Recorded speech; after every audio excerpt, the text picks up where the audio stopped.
In these uncertain economic times, you've got to do whatever you can to save money. One of our biggest expenses can be our cars, especially when unexpected repair bills hit. Not anymore. If you own a vehicle with less than 130,000 miles, is less than 12 years old, has a warranty about to expire, or even no warranty at all, you could stop paying for car repairs. Roadside assistance, towing, and rental coverage are all included. Don't wait for the next repair. Make one free call right now to see if you qualify. If your vehicle is less than 12 years old, has less than 130,000 miles, even if it's out of warranty, paying for car repairs can become a thing of the past. Call us right now and get your car protected before your next repair bill hits. Get protection and no more repair bills. Call 800-696-1030. Again, 800-696-1030. That's 800-696-1030. 800-696-1030. You are listening to KLRN Radio, where liberty and reason still reign. All writers are prone to becoming so attached to our characters and stories that we struggle to see why a passage may not be working. It takes another set of eyes to help us nurture our writing to full maturity. At Black Wolf Editorial Services, we strive to enable writers to develop and grow, shaping stories into masterpieces that can stand the test of time. Editing services are provided for all genres and all age categories. Services range from critiques of the short story through to the line edits of the full-length novel and copy editing for those preparing for publication. We also offer assistance on generating a writer's bio for your websites, as well as help with those book blurbs and promotional material. We won't abandon you to the masses. We want to celebrate with you in your successes. Black Wolf Editorial Services, nurturing your writing into maturity. For a full list of services and prices, visit us at blackwolfeditorial.com. Individuals and businesses with tax problems, listen carefully. Do you feel like you're losing control over your finances? If you owe over $10,000 in back taxes or have unfiled tax returns, we can help you take back control. The IRS is the largest and most aggressive collection agency in the world, and they can seize your bank account, garnish your paycheck, close your business, and file criminal charges. Take control of your tax problems now by calling the experts at Tax Mediation Services and take advantage of the Fresh Start program and new laws that may allow us to negotiate a settlement for the lowest amount possible. Our team of tax attorneys and enrolled agents can stop collections and get you protected so you can take control of your financial future. Tax Mediation Services is accredited by the Better Business Bureau. Call now for a free case review and a price protection guaranteed quote. Call Tax Mediation Services now at 800-610-9050. That's 800-610-9050. 800-610-9050. KLRN Radio has advertising rates available. We have rates to fit almost any budget. Contact us at advertising@klrnradio.com.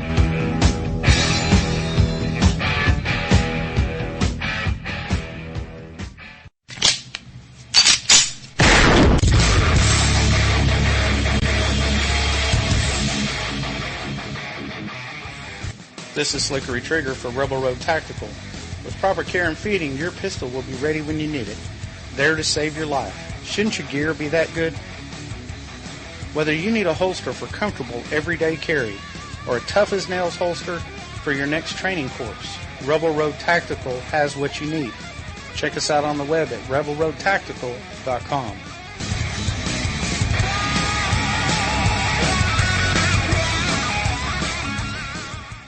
Tired of paying outrageous prices for Viagra? Well, we have great news for you. Now you can finally get Viagra at huge discounts. Healthy Man allows you to save up to $500 on Viagra. Why pay U.S. pharmacy prices of $15 per pill or more when you can get Viagra for less than $3 a pill? Call today and get 40 Viagra pills for only $99. This can cost as much as $600 at your local pharmacy. You can't afford not to call us. If you want Viagra at the lowest prices, never pay $15 $3 a pill pharmacy prices again. Get Viagra for less than $3 a pill. Call 1-800-516-7602 today and save up to $500 and get 40 pills for just $99. Healthy Man is fast, easy, and affordable. Operators are waiting at 1-800-516-7602 to take your call right now. Call 1-800-516-7602. That's 1-800-516-7602. Again, 1-800-516-7602.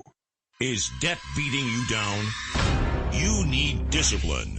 You need the Debt Ninja. If you've been caught in a financial trap and need to be set free, then you need the Debt Ninja. Want to stop those harassing collection calls? Start saving thousands in interest and fees and get out of debt fast? Then you need to call the Debt Ninja. The Debt Ninja will find the best companies across the country that will help you consolidate all your bills into one easy payment, reduce your payments by 30 to 50%, and get you out of debt fast. If you have unsecured debt of $10,000 or more, such as credit cards, loans, or medical bills, call the Debt Ninja for a free 15-minute consultation. Call 800-826-1246. 800-826-1246. That's 800-826-1246. Call today. The Debt Ninja. It's time to hear the truth about America's biggest challenges.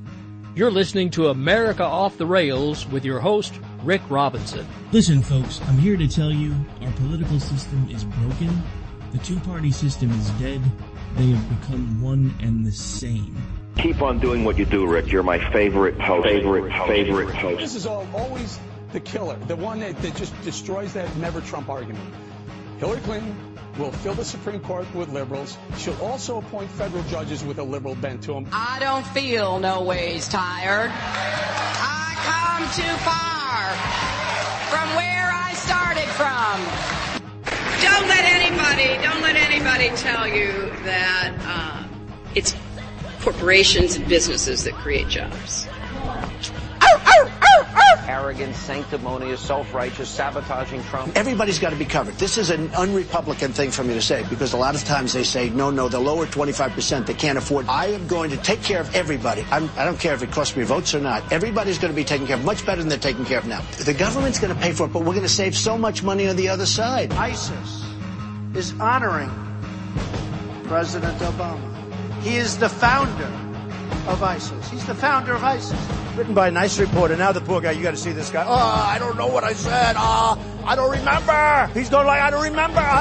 Maybe that's what I said. What realized is that the Bill Kristols of the world, the never Trump people, they were just never serious. They never had any kind of ground game. They never had an actual candidate they could pick. And in a surprising and disturbing move today, the Libertarian vice presidential candidate just agreed that rifles are weapons of mass destruction and people on the terror watch list should not be allowed to purchase guns. So in other words, the party of freedom is liberty for me but not for thee. Go figure. Compromise where you can.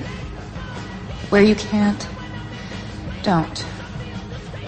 Even if everyone is telling you that something wrong is something right. Even if the whole world is telling you to move, it is your duty to plant yourself like a tree.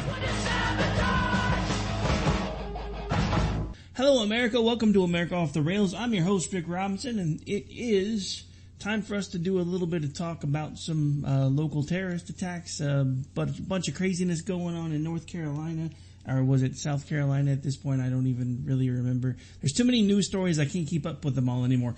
To help me keep it straight, though, I do have a guest with me today. We have Bill O'Keefe with us again. You may know him from Twitter as Defend Wall Street. Good morning, or I might as well say good morning. How are you, sir?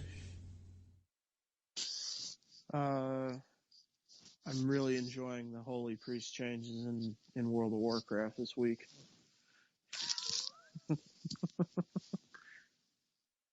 Nice. So. You want to talk about news, right? Well, I mean, we can talk about WoW if you want. I just don't play anymore, so I really wouldn't. It's okay. A lot of stuff going on. A lot of craziness, lots and lots of craziness. So, I just actually saw something come across my newsfeed before I shut everything down for dinner. Apparently, for dinner last night, apparently there was an attack at one of our bases in Iraq, possibly mustard gas. I'm still looking to see if I can find any confirmations of this. But was coming across. I have some friends in the military that I hang out with on Twitter, and they were getting alerts on their phones yesterday before I actually shut everything down to go eat dinner and hang out with the family for a little bit. And I haven't really had time to start looking into it today. So I'm hoping we will have a chance to get into that on a later episode. I figured there's enough homegrown terrorism for us to talk about that for most of the show today anyway. Of course, we have the attack in New York and New Jersey. We have the recent stabbing at a mall in Minneapolis. And now we have the race rioters going on in the South. So yeah, lots of fun stuff going on everywhere. So I will turn the mic over to you for a little bit. So where do you want to start? Let's start with martyrdom. And by martyrdom, I mean martyr, D-U-M-B. This guy, Rahami, who, I mean, I'm not even going to explain it because, everybody knows what happened. This dude, Rahami, I don't remember. What was his first name? Do you remember? Ahmad Rahami. I think it was Ahmad Rahami, yeah. Khan Rahami. Yeah. Ahmad Khan Rahami. I've actually been to their family's fried chicken place, by the way, in Patterson. It's okay. Yeah. Let's just start off by saying that this guy is not the smartest terrorist in the world. Let's just clear that up right now. Let's just get that out of the way. I mean, yeah, okay, so he hurt like 40 people, whatever, right? And that's terrible, but nobody's dead, and the bomb was put in a really stupid place.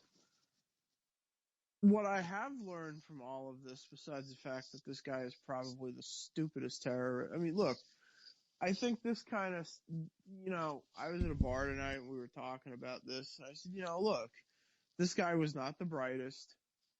He was not he was not the most technically inclined of ISIS people, but, he's what they've got left.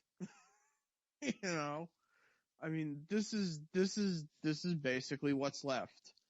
This guy apparently can't afford a car, so he did all of his bombings by taking New Jersey transit trains everywhere.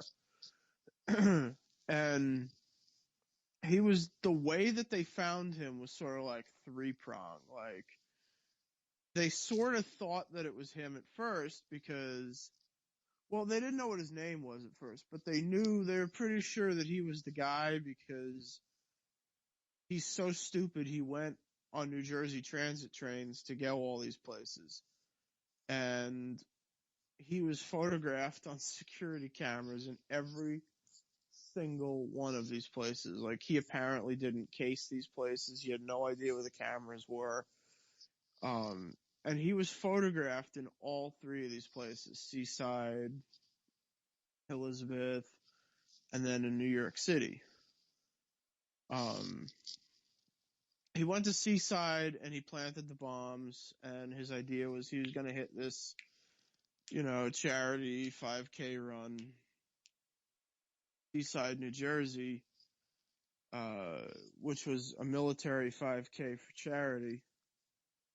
And I guess apparently he didn't read up on the schedule because he detonated the bombs like an hour and a half earlier than he was supposed to, because they delayed the race by 2 hours for some reason. So he actually set the bombs off at the wrong time. The ones that he planted in New York, the first one he planted in a really bad location, so basically nobody died and everybody was just sort of peripherally scratched up by it. He had a second bomb in New York City, but apparently these two guys stole it and walked it like 4 blocks away from where he had planned to have it. And then the third one, a homeless dude found it and was like, whoa. The Elizabeth, New Jersey one is actually the most interesting, I think, anyway. Because he planted this bomb in the garbage can, and some homeless guy came along, and, you know, in New York and New Jersey, you get pretty good resale value for turning in recyclable material like soda cans and stuff. So what a lot of the homeless people do is they fish through the garbage cans looking for stuff they can go to a recycling center with and make a couple of bucks off of. And this homeless guy was fishing through the garbage can, and he saw the backpack in the garbage can, and he had some kind of like interview set up, like the homeless shelter he lived in had set up some job interview for him for the next day. And so he was like, oh, I'm going to score. I'm going to take the backpack with me. I don't know, for whatever reason. And when he lifted it out of the garbage can, he was like, gee, this thing's heavy. I wonder if there's something like worth money in here. So he went and he opened up the backpack, and he was like, oh, holy crap. Like, he knew exactly what it was the second that he looked at it. I don't know how he knew, you know, maybe he on TV or something or whatever, but he knew it was a bomb the minute that he looked at it. Like, he knew exactly what it was, and he ran down underneath the platform, and he got a state trooper that was standing down there, and he was like, you gotta come up here and take a look at this thing. It's a bomb or some damn thing. And you know, so that was kind of a cool story, because, you know, I mean, I'm not sure a lot of people maybe would have been involved in that, you know. I think a lot of people probably would have just walked away, and I think a lot of people probably wouldn't have noticed that it was a bomb either. You know, so, you know, good on him for noticing, and they set up a GoFundMe account for him, like trying to get him some money and stuff so you can find a place to live. And it's like up to $17,000 now as of like 3 hours ago when I donated to it. Nice. I run a GoFundMe for the stations. I can't even get money for a postage stamp, but hey, at least that money's going to a good cause. Yeah. Oh. I mean, the guy seems like a nice guy. Like, he was on TV and stuff. He was on the local ABC station here. He seems like a nice enough guy. Like, he doesn't look like a drug addict or anything. He doesn't look like he's strung out or anything. It looks like a guy who's just kind of down on his luck. So, you know, so I gave him $100. So I figured he looked like a nice guy. But yeah, this whole thing is just ridiculous. Just totally ridiculous. This guy, Ahmad Khan, I want to make sure I get his name right. I wrote it down. Ahmad Rahami. He stabbed his sister in 2014.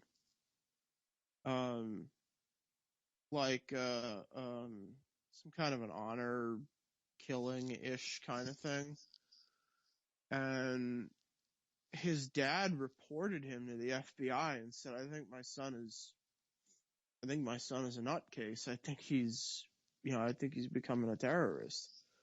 You know, cause like we're not Muslim like that. And like he's trying to kill his sister because of, you know, honor or whatever. And the FBI was like, yeah, we'll take a look at it. And then like 2 days later, he called back in and was like, nah, I changed my mind. He's not really a terrorist. I was just kidding. And the FBI, like, oh, okay then.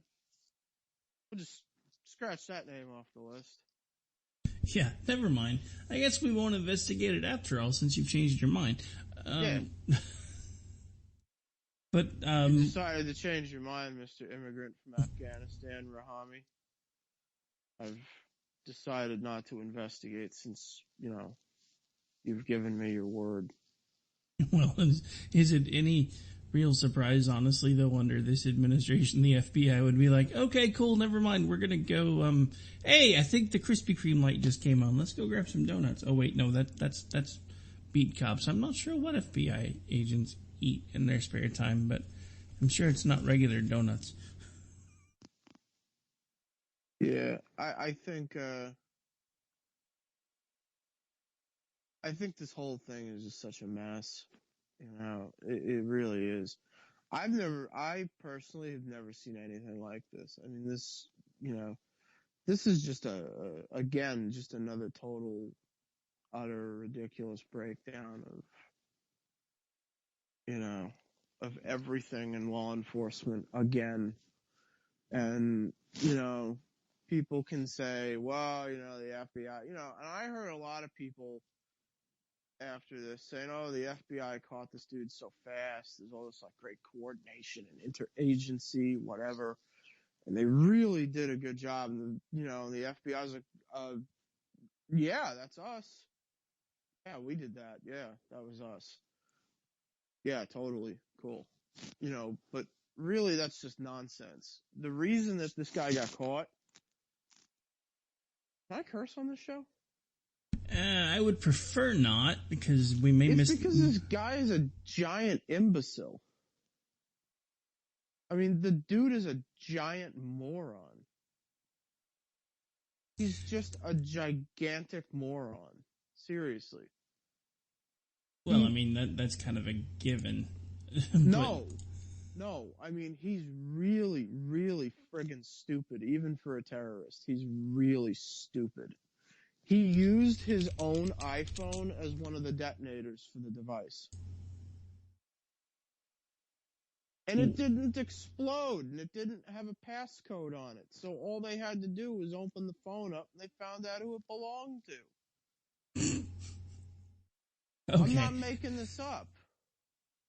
Gonna say, come on, seriously? So the dude, yes. So wait, the guy used his own cell phone, and yes. it didn't even put a passcode on the phone, so all he had to do was oh my god. Wow. No, it gets better. He has a gun permit in the state of New Jersey.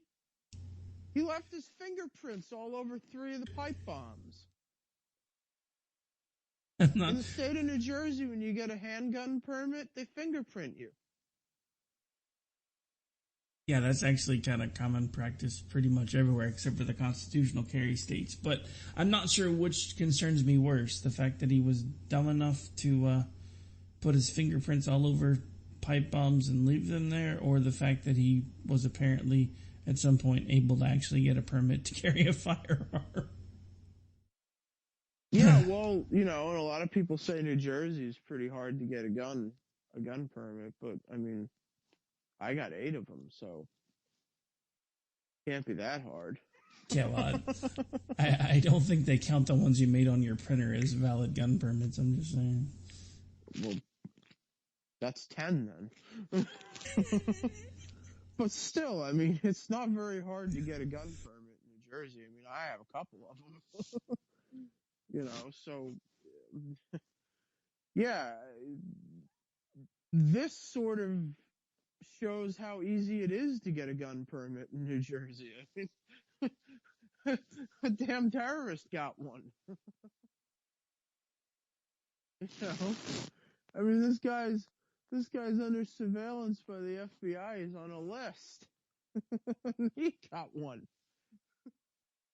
So it can't be that hard.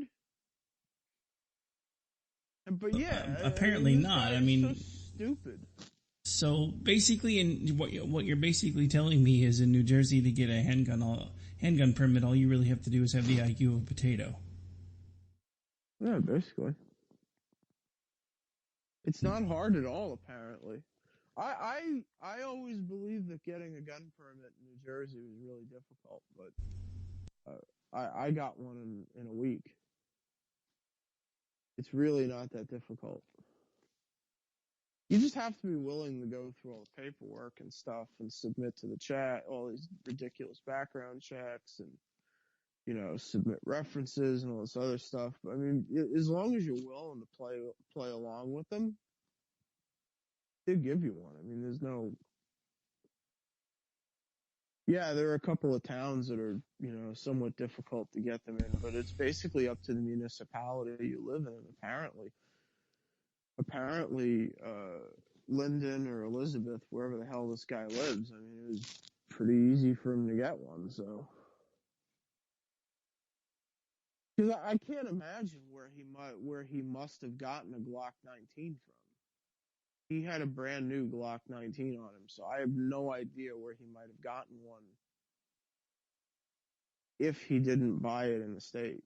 If he didn't buy it legally. It's pretty hard to buy a gun here illegally. There's very few people who are willing to do blind sales here. I should say I don't know anybody who's willing to do blind sales in New Jersey. I should rephrase that. I don't want to make it seem like I participate in something like that, which I don't. No blind sales because here. That would be a felony. But yeah, I mean, he obviously has a gun permit and he has a gun, so it couldn't possibly be that difficult to obtain one. The way that he was, and continuing with how retarded I mean, this guy's got to be a Jerry's kid. I mean, he's got to be, right? Like, because there's just something wrong with him. He apparently, the way that he was caught in the end, I mean, the way that, he came to be captured by the police in the end was he had apparently broken into the hall, into the stairwell that goes up to an apartment above some bar that he goes to a lot. And he broke into the stairwell and he was sleeping at the bottom of the stairs in some guy's apartment. And the guy came downstairs and was like, "What the hell?" And he called the cops. And when he came back downstairs, the dude was gone. And the cops are searching for him, and he just opened fire on the cops, and the cops, they got him.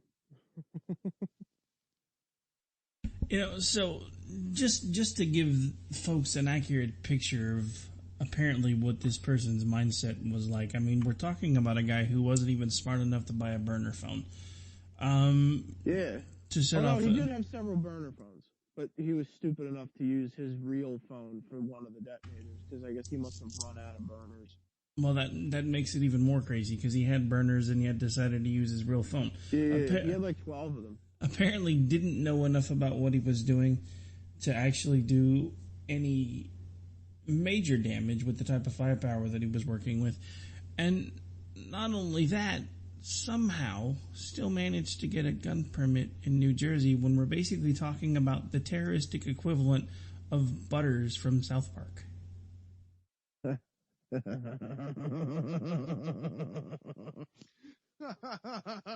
Sorry, that's really funny to me. Butters. That's really funny to me because before I started recording this with you, I was just watching Osimo. So, this is really funny to me.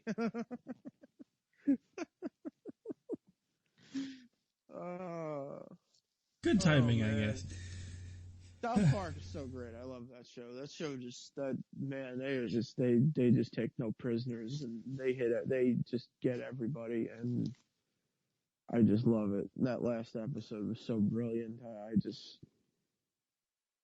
I can't not love South Park. It's just so goddamn funny. Well, I can honestly say I haven't really watched in quite a while, but I did enjoy it when I used to watch it. I actually kind of started losing interest in it around the time that Bigger, Longer, and Uncut came out, and then I got back into it again for a while, and I don't know. I mean, I'm getting older, so it just seems...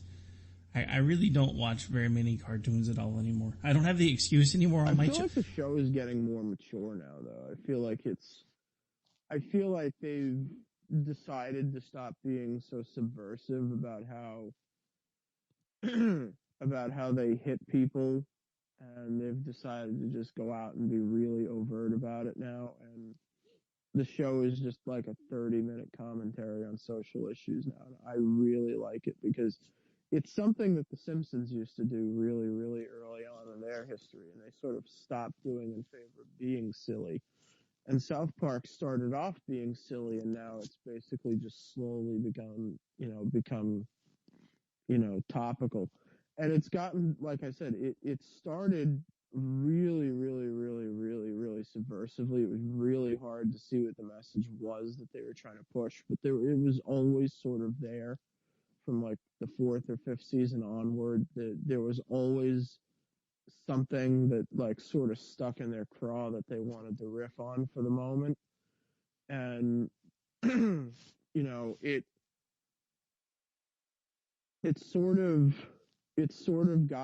they've just sort of gotten more blatant with it now over the years. And I think it's really, really, really funny. And I think that there are just some episodes that they should just be required watching for anybody who's a libertarian. All of last season was just dedicated to bashing on the culture war and the political correctness and SJWs, and it was oh man, I just ate it up. It was so great. I mean, they were they really hit a high point, and the show just never came back down. All right, folks, well, believe it or not, it's already time for a break. We've hit the bottom of the hour. When we come back, we still have more terrorist attacks to talk about. We have the one in, the name suddenly escapes me. There was a mall in Minnesota. That was it. Okay. And then, of course, we still have the latest incident with Anthony Weiner that I think we planned on talking about as well. So we'll be right back after these commercial messages. You are listening to America Off the Rails. I'm your host, Rick Robinson. Back before you know it.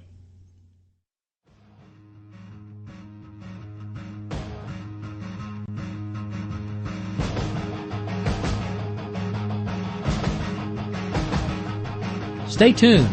Things are going to get real interesting. You're listening to the Spark Radio Network. You are listening to KLRN Radio, where liberty and reason still reign. All writers are prone to becoming so attached to our characters and stories that we struggle to see why a passage may not be working. It takes another set of eyes to help us nurture our writing to full maturity. At Black Wolf Editorial Services, we strive to enable writers to develop and grow, shaping stories into masterpieces that can stand the test of time.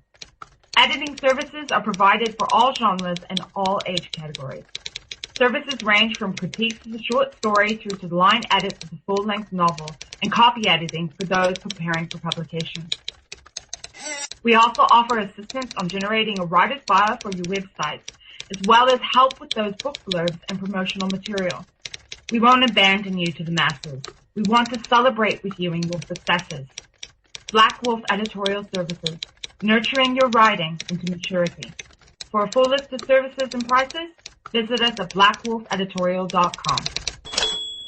Individuals and businesses with tax problems, listen carefully. Do you feel like you're losing control over your finances? If you owe over $10,000 in back taxes or have unfiled tax returns, we can help you take back control. The IRS is the largest and most aggressive collection agency in the world, and they can seize your bank account, garnish your paycheck, close your business, and file criminal charges. Take control of your tax problems now by calling the experts at Tax Mediation Services and take advantage of the Fresh Start program and new laws that may allow us to negotiate a settlement for the lowest amount possible. Our team of tax attorneys and enrolled agents can stop collections and get you protected so you can take control of your financial future. Tax Mediation Services is accredited by the Better Business Bureau. Call now for a free case review and a price protection guaranteed quote. Call Tax Mediation Services now at 800-610-9050. That's 800-610-9050. 800-610-9050.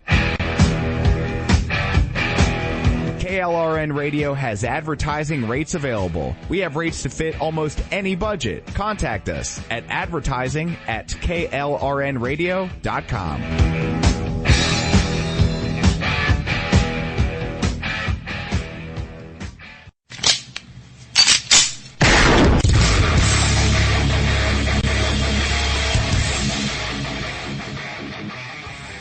This is Slickery Trigger for Rebel Road Tactical.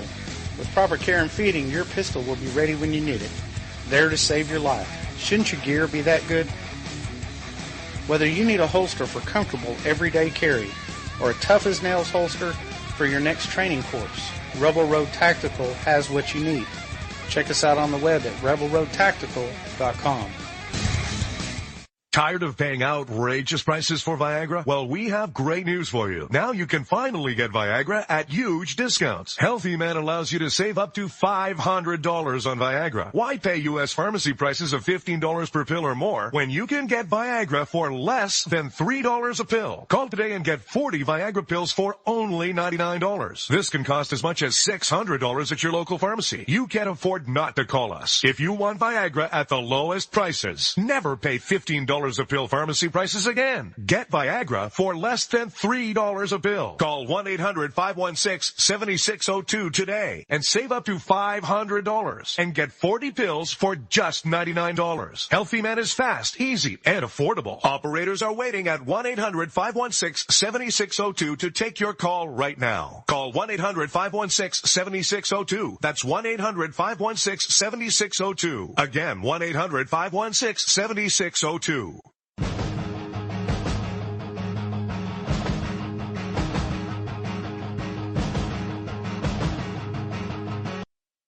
And we are back. And again, I still have my guest with me, Bill O'Keefe, who's been kind of hanging out with us fairly regularly here lately. We've been talking New Jersey terrorism. So far, we've kind of diverted on to South Park for a few minutes based on the fact that I compared the person he likes to call... what was it you were calling the guy again? Because I don't like saying his real name. The terrorist dude? Martyrdom, that was it. So yeah, so Martyrdom, or as I like to call him, the Butters of terroristic movements, because he was pretty retarded. But anyway. Oh, hamburgers, I left my cell phone on the bomb. Pretty much. All right. So, speaking of just completely crazy scenarios, so the things that went on in Minneapolis at the mall. So, apparently there was a person who dressed up in a security uniform and was going up to patrons in the mall, asking them if they were Muslim, and if they said no, he yelled Allah Akbar, or as I like to call it, Aloha Snack Bar or Aloha Granola Bar, and then started hacking them with the knife, and was eventually shot and I believe killed in this instance by an off-duty police officer. So we had the attacks in New Jersey and New York carried out by a single person who didn't seem like he was smart enough to be able to tie his shoe, so I'm surprised he was able to pull that off.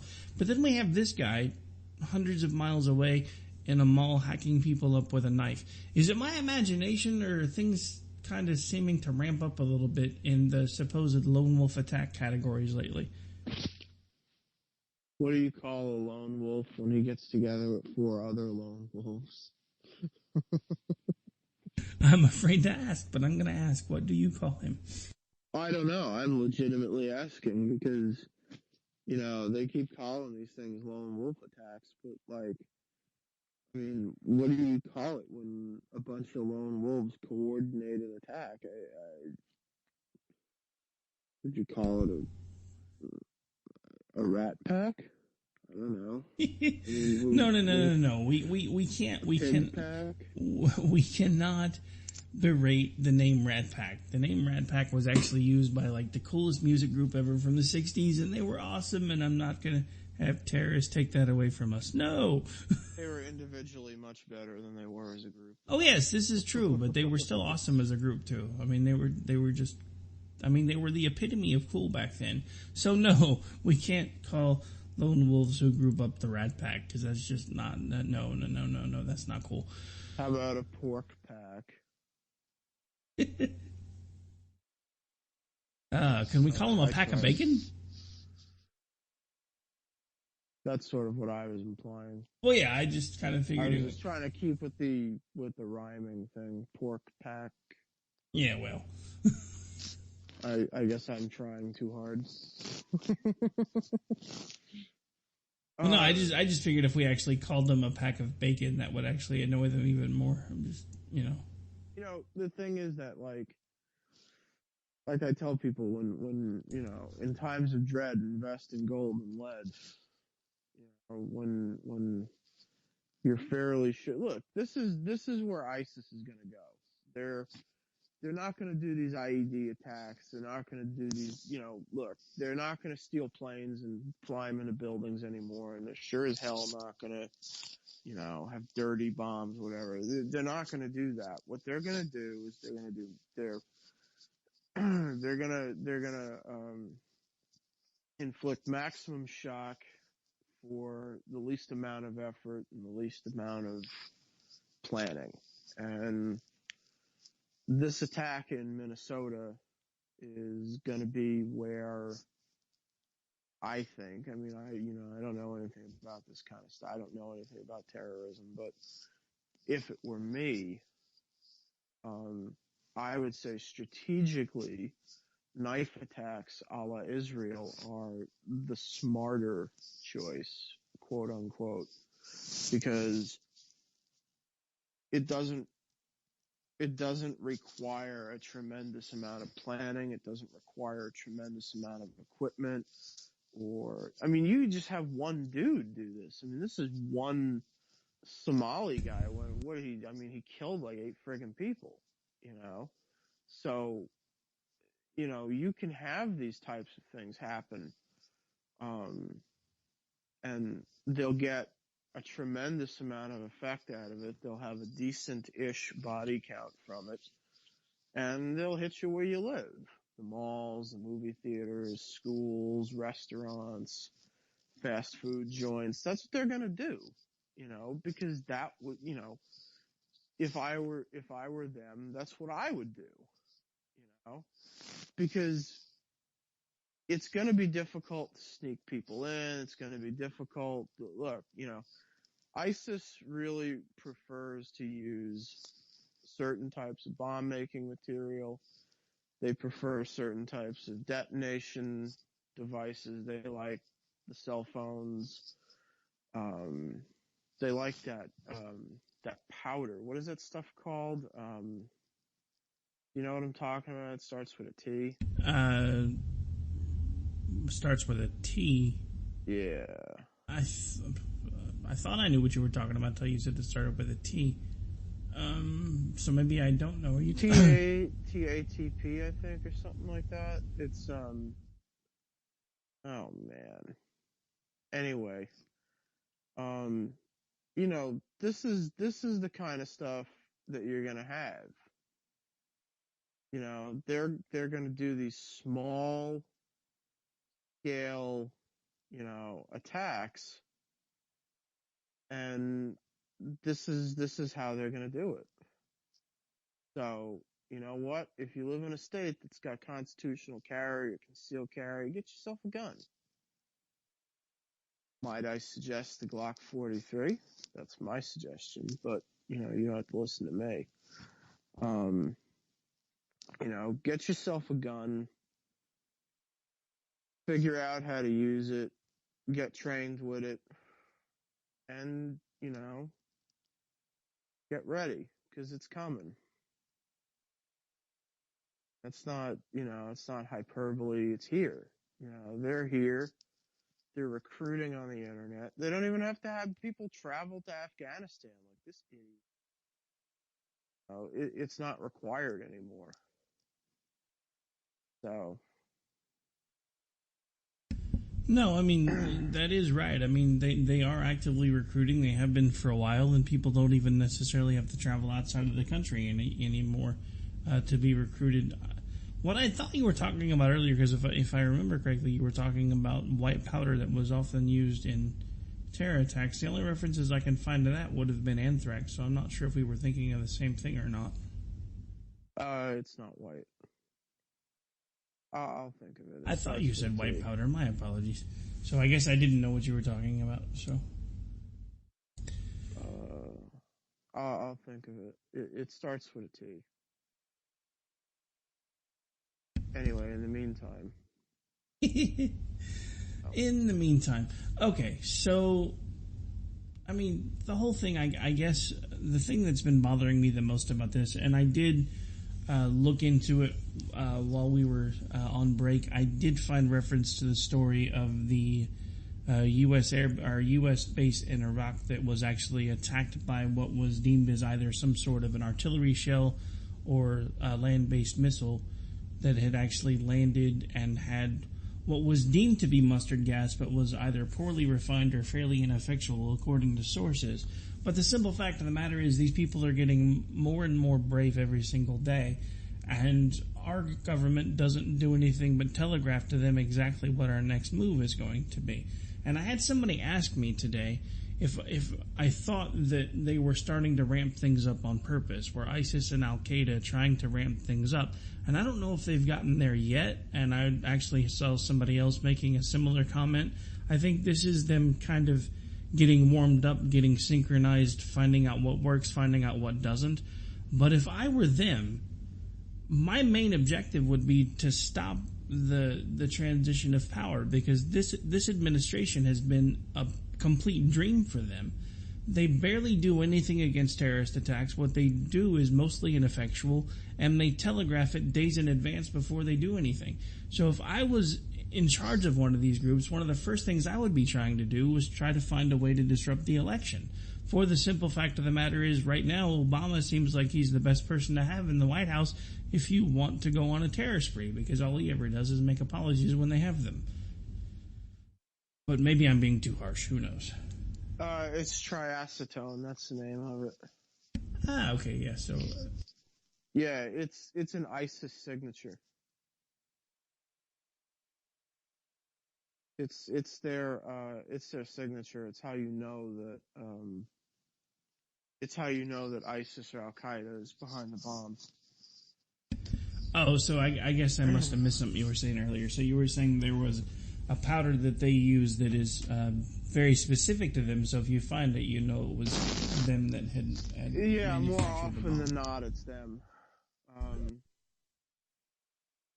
I forget the reason that they use. Oh, it's because it can be made from. It's made from peroxide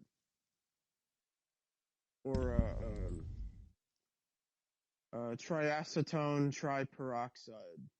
It's in other words, it's probably pretty cheap to make. Yeah, it's really you basically, what you do is you just basically add a bunch of chemicals to hydrogen peroxide, and that's how you create the explosive material. It's 80% more explosive than TNT, and it's like 90% safer to synthesize. So there's very little risk that they blow themselves up with it while making it. Which is good for them, because you see the occasional story every so often that one of them gets a little too happy and suffers from premature detonation. Yeah, it's because the mixture's not right and it explodes. It's apparently very volatile if it's not made correctly, and it explodes from heat and stuff like that. So, boom. I don't know, anytime I ever hear one of the stories about somebody with a bomb vest or something and it goes off too early, I'm always reminded of The Puppet by Jeff Dunham, Ahmed the Dead Terrorist. I like to refer to that as Jihad Me at Boom. So Anthony Weiner. Dude, what is up with this guy? I mean, it just seems like every time I turn around, he's back in the news. I'm really starting to think he's got some sort of psychological issue. Like, as in you're nuts. Starting to think that? Well, okay, so I've been thinking it for a while. I'm pretty much solidified in that belief now that the dude's nuts. Yeah, he's obviously got some kind of psychosexual problem. But I have to be really honest. I got on Twitter today at like, I don't know, maybe noon, and Anthony Weiner was trending, and I was like, oh, good. Why is he trending now? And they're like, yeah, he was sexting with a 15-year-old girl. I'm like, oh, okay, I'm gone. Because wiener and 15-year-old kids don't go together. Especially if you're over 18. No. Not good. And I don't want to hear any of that. I just don't. And he's a sick man. I mean, he is just a sick, sad, pathetic scumbag. I mean, there's just something very wrong with that dude. And I don't know what it is. And, oh man. I mean, he's sending and I put myself through it because I wanted to, I knew we were probably going to talk about this. So I read the story. I guess it was on the Daily News. And I read the story and they were like, yeah, he was basically chatting up a 15-year-old girl talking about, sexual rape fantasies with her. And I'm like, okay. I really regret reading this now. Once things have been seen, they cannot be unseen. That's one of the reasons why I try not to read too many crazy things, because I never seem to be able to get them out of my head. So that one's not leaving mine. The Manhattan Special Victims Unit is going to be interviewing him, apparently. They've opened an investigation into him. Look, this guy is obviously,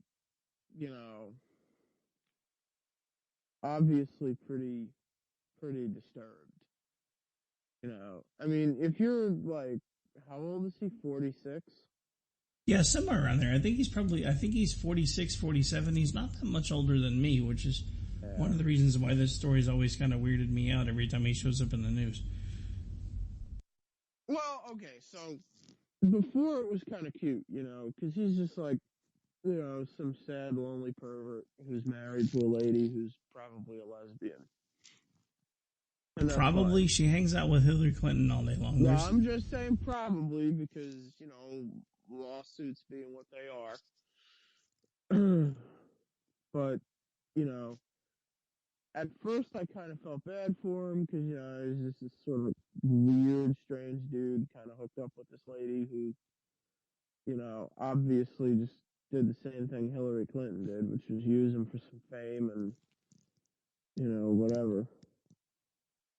And I felt sort of bad for him at first. I mean, yeah, okay, the guy's kind of a pig, but whatever.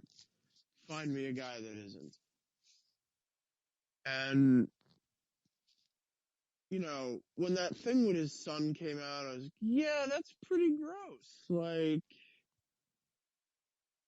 What's that all about? And then today I'm like, yeah, he should probably just be raped in jail now. Cause look, if you're, a guy who's, should not be chatting up 15-year-old girls on the internet to begin with, let alone, trying to convince her to let him come over when her dad's not home. Oh, by the way, you know what the funniest part about this whole thing is? Guess what her dad does for a living? What does her dad do for a living? He's an attorney. Oh boy. He's a criminal prosecutor. I think one of the funniest things about this whole... Oh, and by the way, he knew that, by the way. Oh, wait, so he knew that, and he still did something completely crazy anyway. Yes. Nice. So... It was one of the first things that she told him, apparently, was that her dad is an attorney. Well, isn't that just lovely? So apparently he's not very intelligent either. I mean, I just, one of the things that honestly drove me crazy is I noticed this when the story broke on Twitter. I saw some friends that were talking about it, and somebody who was definitely of liberal leaning started jumping into the middle of the conversation and was like, "Oh, look, a bunch of conservatives are worried about what people do in their bedrooms again." And I'm like, dude, we're talking about trying to do it with a 15-year-old girl. Yeah, I was like, dude, we're talking about somebody who not only recently sent off pictures with his child next to him with an erection, but now he's also sexting with a 15-year-old girl, and we're supposed to be okay with this. And the thing about it is, there's a decent segment of the population that is becoming okay with this. And it's one of the biggest things that I kept trying to warn people about when everybody was talking to me about, well, as soon as the gay rights issue is resolved, this will be about as far as it gets taken and it won't go any further. I'm like, that's not true. Look, I've never made a secret of this. I don't condone homosexuality. I have friends that are gay. They understand that I don't necessarily agree with what they're doing, but it's none of my business what they do in their bedrooms. But I've been telling everybody for the longest time, this is not how this works. This is not, we'll go this far and go no further, because that's not what human nature is. Human nature is to push the envelope as far as it can be pushed, then push it just a little bit farther just to see how much further you can get it. And then when you hit a hard stop, you keep pushing until it starts giving again, which is what we've been noticing time and time again with all of these social issues. And now we have all of these people. I saw it within weeks of gay marriage becoming legal in all 50 states. There were all these stories all of a sudden coming out about people that have feelings about children saying, we're really no different than the homosexuals, we're just wired to love children and that should be okay. This is one of the reasons why we have to pick a point where we stop condoning crazy. Because now we have people that are wanting to use the same restroom as my daughter, which I'm sorry, if you're a guy going into a restroom that has my daughter in it, you're liable to be shot regardless of what the law tells you. For one, I'm just going to get that out of the way there now. And then we have the whole issue of now we have people like this person on Twitter that was like, just stay out of people's bedrooms. I don't want to be in somebody's bedroom, but I also don't want somebody who's 40 some odd years old to be contemplating having sex with a 15-year-old. That's not cool. That's not right. And that's not anywhere near appropriate. So when are we going to go back to actually drawing lines? Because we don't anymore. I don't think a whole lot of people are advocating for pedophilia, though. I mean, the guys on Salon do because they're just freaks, but you know, I don't see a lot of support for that at all anywhere. I mean, well, I mean, I don't know a lot of people who would say that a 47-year-old man trying to have sex with a 15-year-old girl is okay. I don't know anybody that would say that. Yeah, but see, that's my point, because when all of the stuff that started happening that is okay and acceptable now first started being talked about, nobody knew anybody that was talking about it, but they were still talking about it. And it became more and more and more mainstream. That's my problem. It's not necessarily that I don't think these people should have the same rights that we do, etc., as far as the people that are in love with people of the same sex. But there has to be a point when we say enough is enough. And if this isn't where we draw the line, I don't know where we're going to, because I have started to see more and more people talking about how this should be okay, because it's not our fault. We were born this way, and they're using the same arguments that it started getting the homosexuality situation more normalized and more mainstream. And I'm not saying whether that's right or wrong, because it's not my place to judge. I'm simply telling you my personal belief on it, and the same belief I've always had, but I won't hold anybody else to it, is I don't agree with that. I think there are other underlying issues that cause it, and I think there are things that need to be dealt with. And that's just my opinion. If you want to call me an old crazy white guy that's homophobic or whatever for saying things like that, that's fine. But when I keep seeing people coming out on social media attacking other people for talking about somebody sexting with a 15-year-old girl, that's when I start going, look, guys, yeah, maybe it's only happening for 1 in every 1,000 people right now. But the simple fact of the matter is it is actually starting to happen, and we need to start thinking about that and decide where we're going to draw a line. Because there has to be a line drawn somewhere. There has to be.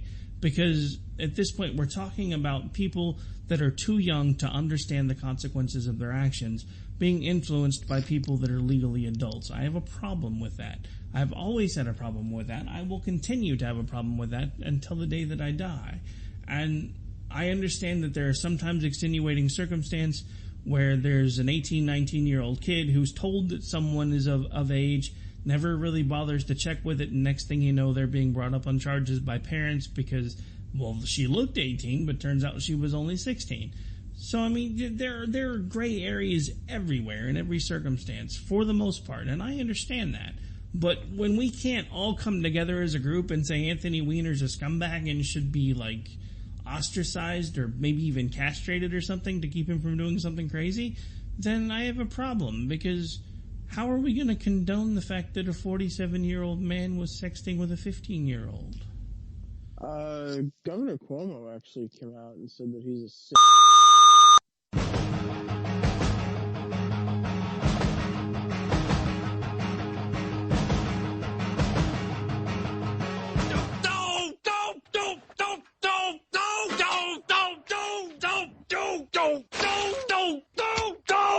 Screw you guys. I'm going home. Later. Game over, man. It's game over.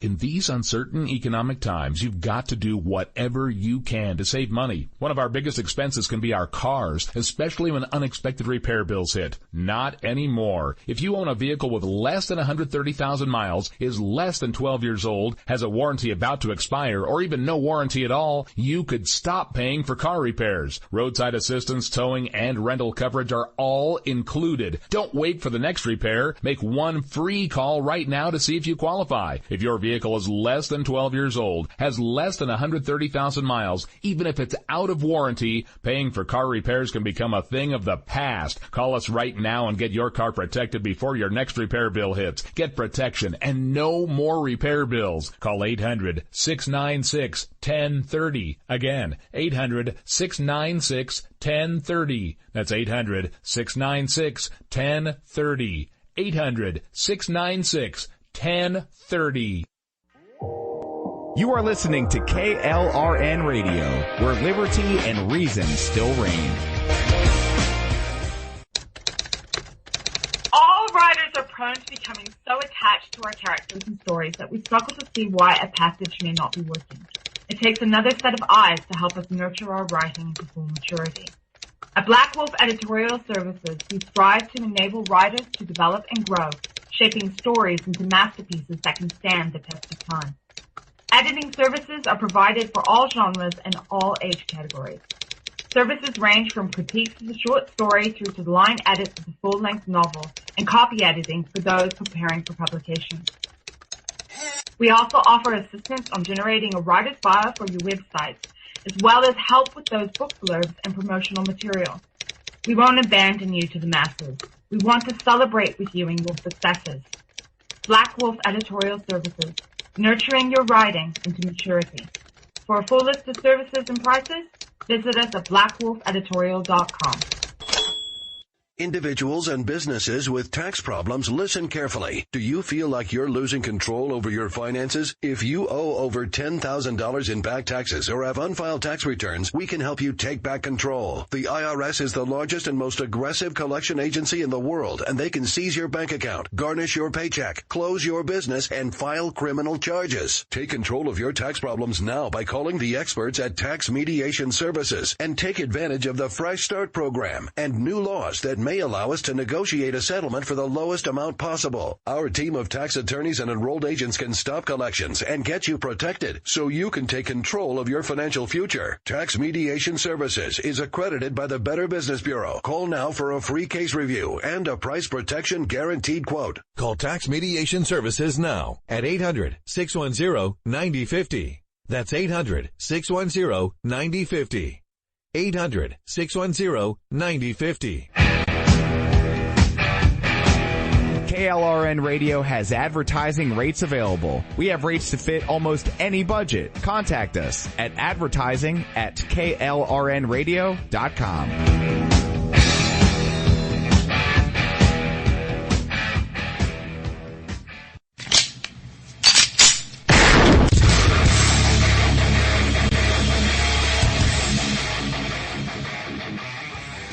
This is Slickery Trigger for Rebel Road Tactical. With proper care and feeding, your pistol will be ready when you need it, there to save your life. Shouldn't your gear be that good? Whether you need a holster for comfortable everyday carry or a tough as nails holster for your next training course, Rebel Road Tactical has what you need. Check us out on the web at rebelroadtactical.com.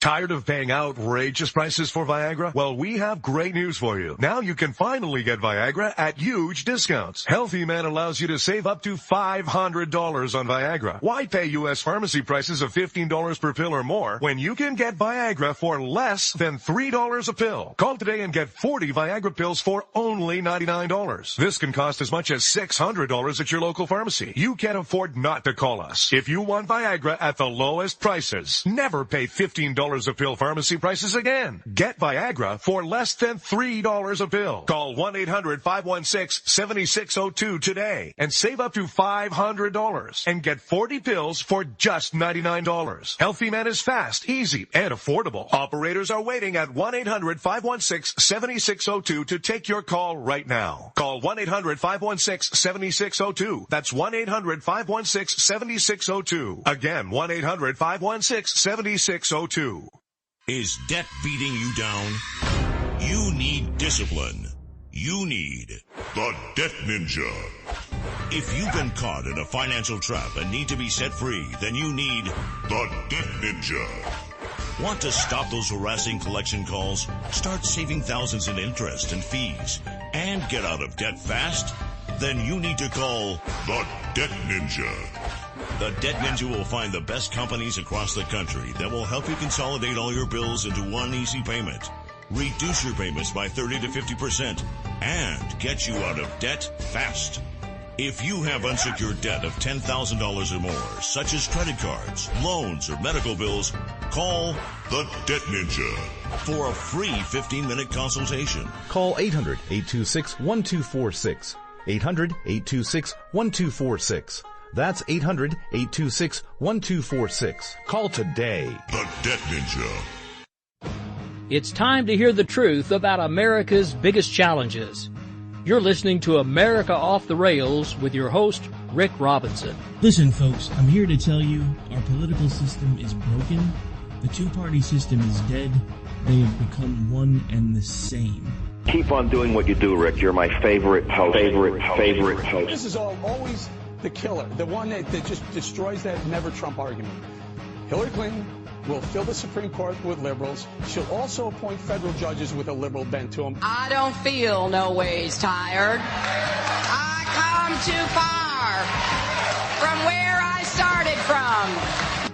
Don't let anybody tell you that it's corporations and businesses that create jobs. Arrogant, sanctimonious, self-righteous, sabotaging Trump. Everybody's got to be covered. This is an un-Republican thing for me to say, because a lot of times they say, no, the lower 25% they can't afford. I am going to take care of everybody. I don't care if it costs me votes or not. Everybody's going to be taken care of much better than they're taken care of now. The government's going to pay for it, but we're going to save so much money on the other side. ISIS is honoring President Obama. He is the founder of ISIS. He's the founder of ISIS. Written by a nice reporter. Now the poor guy, you got to see this guy. Oh, I don't know what I said. I don't remember. He's going like, I don't remember. Maybe that's what I said. What realized is that the Bill Kristols of the world, the never Trump people, they were just never serious. They never had any kind of ground game. They never had an actual candidate they could pick. And in a surprising and disturbing move today, the Libertarian vice presidential candidate just agreed that rifles are weapons of mass destruction and people on the terror watch list should not be allowed to purchase guns. So in other words, the party of freedom is liberty for me but not for thee. Go figure. Compromise where you can. Where you can't, don't. Even if everyone is telling you that something wrong is something right. Even if the whole world is telling you to move. It is your duty to plant yourself like a tree. Wait, Cuomo said that? Yeah. Are we sure? Anthony Weiner is a sick. He said Anthony Weiner is. He said if true, Anthony Weiner is obviously a sick and disturbed person, and he's tired of hearing about him and wishes he would just go away. Nice, very nice. Yeah, Cuomo. Yeah, somebody asked him about it, and he I thought Cuomo was gonna throw up. Like, he was like, "Yeah, he's really gross. He's disgusting." He's like, I don't even know what to think anymore. And I think that's sort of like what a lot of people thought was like, like I said, I mean, at first I thought he was just, sick dude with a sex obsession, which is like, again, how many guys aren't like that? And, I always thought it was okay because, whatever he's doing it with, people who are of age. But, you gotta say, this is no bueno. Like, he's gotta go to jail for this. He has to. The only problem that I foresee is that he didn't actually have sex with a child. And, the statute of limitations kind of runs on those things. My understanding is that the last time that this happened was like in January or February of this year. So it's entirely possible he could still be incarcerated for this. I wouldn't hold my breath. But I would say probably the public outrage would mandate something happen to him. Like, they're going to have to do something to him because he's 47. And he should know better. Biologically, psychologically, he should know better. And if he doesn't, there's an issue. And I don't think that guys like that can be rehabilitated. That would be the first thing I would say is I don't think they can be rehabilitated. I think, medical or chemical castration is often, seen as the most effective means of preventing these people from doing this kind of stuff. I don't really want to get into the idea, the question, is he hardwired this way, or is he just a pervert, or, I don't really want to get into that, but, the fact is, he's a grown man that's, having sexy talk with kids on the internet, and he should go to jail for it, because it is a crime, shockingly, even in New York. So, something has to happen to him. I understand the minimum sentence. I believe the maximum sentence that can be afforded to him under law is a year in prison. Probably that will not happen. I think it's more likely he will probably get 5 or 6 months in prison if he gets anything. He should obviously lose his parental rights. He should have visitations with his children, monitored. And there are ways that, you can deal with this guy. But like I said, at first I didn't really care because it was just like he was just a perverted guy with a sex problem. And it's like, like I said, those women that he was, sexting when, that were adults. I mean, they're adults. It's not like, he paid them or forced them or whatever, I mean, he's obviously a deranged guy, but, nobody ever said he was violent, and he had no history of violence or anything. So it was just like, yeah, okay, that's funny. He's a sleazeball. But, once you get to that point where, like I said, you're having sexy talk with kids that, now you got to go to jail and get raped or something, because that's no bueno. Maybe we can put him and Jared in the same cell. He would be more, I think, I think because he lives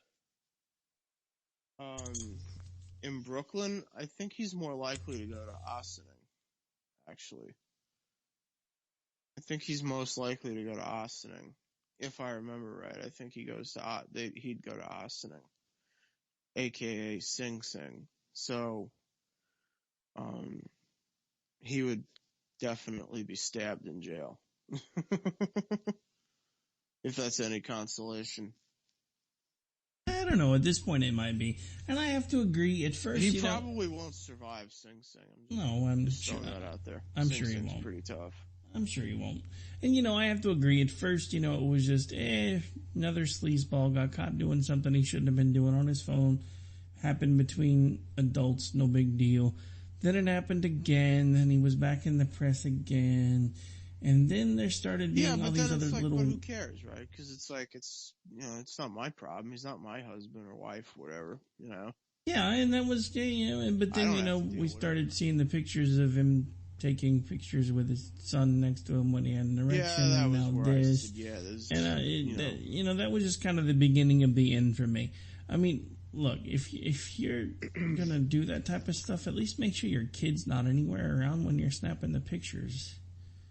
Or make sure that your hard-on isn't 3 inches away from your kid's face, Take some kind of precaution. I'd forgotten how close it was. Thanks for almost making me throw up in my mouth a little bit there. Yeah.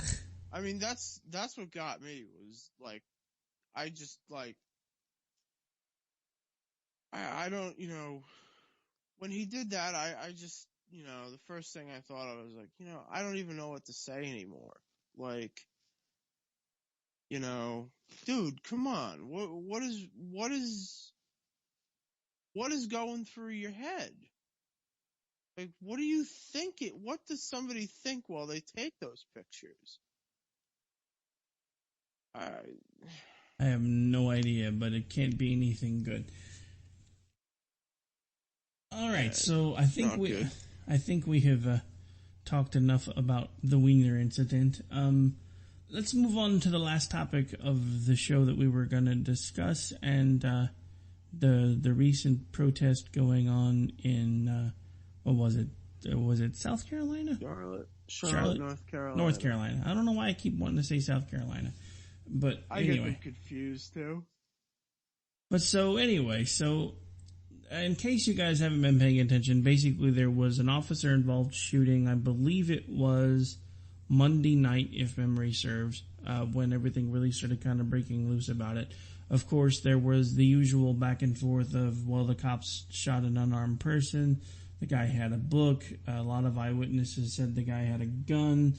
And of course, nobody mentioned the fact, least of all, anybody involved in Black Lives Matter mentioned the fact that the cop that actually did the shooting was a fellow person of color, because that doesn't ever fit the narrative. But so, there have been a lot of different things that have come up about this, about how quickly the protest got together and how quickly it formed, etc. And everybody was kind of wondering if there wasn't some sort of ulterior motive, etc. I'm not going to concern myself with any of that. I am going to talk about the fact that all of these people that keep protesting violent actions by committing violent actions of their own and destroying their own towns, I mean, much less destroying anybody else's, but how exactly is it a protest for someone to die in your town, for you to go loot and destroy your town? How exactly does that work again? Because I don't understand the logic in that concept. It's called opportunity criminals. True enough. Yeah, it's called opportunism crime. It's just basically, at a protest with 10,000 people in it, 600 of them are there because they think they're going to get a free, pair of shoes out of it. That's basically what it is. I mean, look at the protests tonight. Well, actually, I hadn't, believe it or not, I hadn't really been paying attention to any other protests. Honestly, oh my God, it's a mess. I mean, Charlotte looks like a war zone, man. It looks like it's just a mess. They Yesterday, they broke into a Walmart and stole like $70,000 worth of stuff. Last night, they broke into the Charlotte Hornets team store, and they ransacked the store. They stole jerseys, sneakers, whatever they could grab. They broke into a CVS. Why they always break into a CVS, I'll never know. But that happened in Baltimore and Ferguson, too. It's always a CVS. And it's just, I don't know, man. Like, this is just so stupid. But this is what happens in black neighborhoods when riots occur. You get 500 or 600 people who are just there to steal stuff. And that's the only damn reason they're there. And it always happens. I mean, during the Ferguson riots, there were pictures of people walking out of Best Buy with, like, large screen TVs. I'm answering the call for justice by getting myself a new 4K TV.